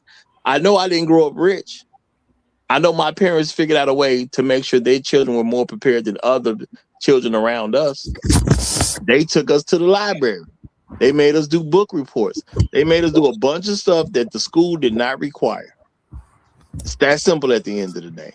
That's very true. Hey, Yeah. Listen. that's what I wanted to add too, man. Like I believe in structure and being regimented to the point where let's say you have a child, they maybe they have an iPhone or whatever, some type of phone. I believe it should be a regiment in households to where between the hours of this time and this time ain't no electronic devices at all. Ain't Yes. nothing. I'm confiscating it. I'm holding it, and we're gonna go over this book right here, and we may discuss it at dinner when we sit down. You know what I'm saying? We may discuss or just write a report for me, and we'll talk about it with my kid. You stuff like that, man. It should be a regiment and household, man. No TV, no phones, none of iPads, none of that stuff. And we're gonna Yeah. go Well, over this, and then yeah. well, So, but this is what I wanted to say earlier in the show, and it's coming back around. So my son, he's Well, 22 make now. it good He, because we about the 3 hour mark and I'm I trying to know. close the show. So, Well, Lord have mercy. this is gonna be a good one to close the show. My This son, GVI gonna wait till ain't nothing but 2 minutes left to say damn I've right. been running to make this speech for 40 minutes, so it's really gonna be extra long at this point because I want to make sure I Nope. get it all out. Come The on, only man. only thing making it long is that hot air he blowing over there. My s- my son my son failed algebra in high school, and so I told his mother send him to me for the summertime. I taught him algebra myself out of textbooks, and then when the school year started back up, I said put him back in AP algebra. He got an A. The point is, Winners find a way to win. When you Yep. have a winner on your team, he gonna tell you when you can't get it done, give me the ball. And that's the attitude we got to have. That Give Jordan me the mentality. ball. That Jordan mentality. All these excuses about what the proverbial day is doing and what test, I don't Mhm. give a fuck. I don't care. Those are excuses. You either gonna win in this life or you gonna lose. Your children are gonna be winners and they gonna be losers. Ain't none of these excuses gonna make their checkbook any bigger. Y'all got to stop. All right. Indeed. Well, I guess we'll close out there. Gotta get a Hold on. little excited, get the cussing and everything. You know, Reverend I don't know reset. what's wrong with Reverend it. reset. When the spirit, when the spirit get a hold of them, Roger. Malcolm, look at the kid. Malcolm, look at Oh, the kid. Yeah. wow. Wow. Yeah, I don't know what preacher start cursing out the congregation, but I'm gonna let them slide for the day, Oh, y'all. they doing that. They doing that all the time, right? You better pay up. They'll cuss Hey, you out real hey, fast. Like, They all do. right, before y'all get into all that, let me close the show down. We can talk about some of the other stuff off air, but I got to go, okay? But it's been a great show, y'all. All I'm saying is it's your kid at the end of the day. When your kid graduate and they can read versus your kid graduate and they can't read, they still your kid. It's literally gonna be your problem. Because guess what happened when a lot of kids ain't sufficient to be an adult on their own? Guess who they gonna come asking stuff from? You. So now you might be the type of person that say, "Hey, son, I don't care that you couldn't make it." You might say, "Hey, daughter, I don't care that you couldn't make it. I got you to 18. I'm done." You might be that person, but if you ain't that person, when your son can't pay his car note, guess who he coming to? When your daughter can't pay her mortgage, guess who she coming to? Play with it if you want to. Y'all Roger, you have a forgot good rest of one. y'all day. Long live the habitual line steppers. I'm Roger. I'm right, and I'm out. Roger, you forgot one.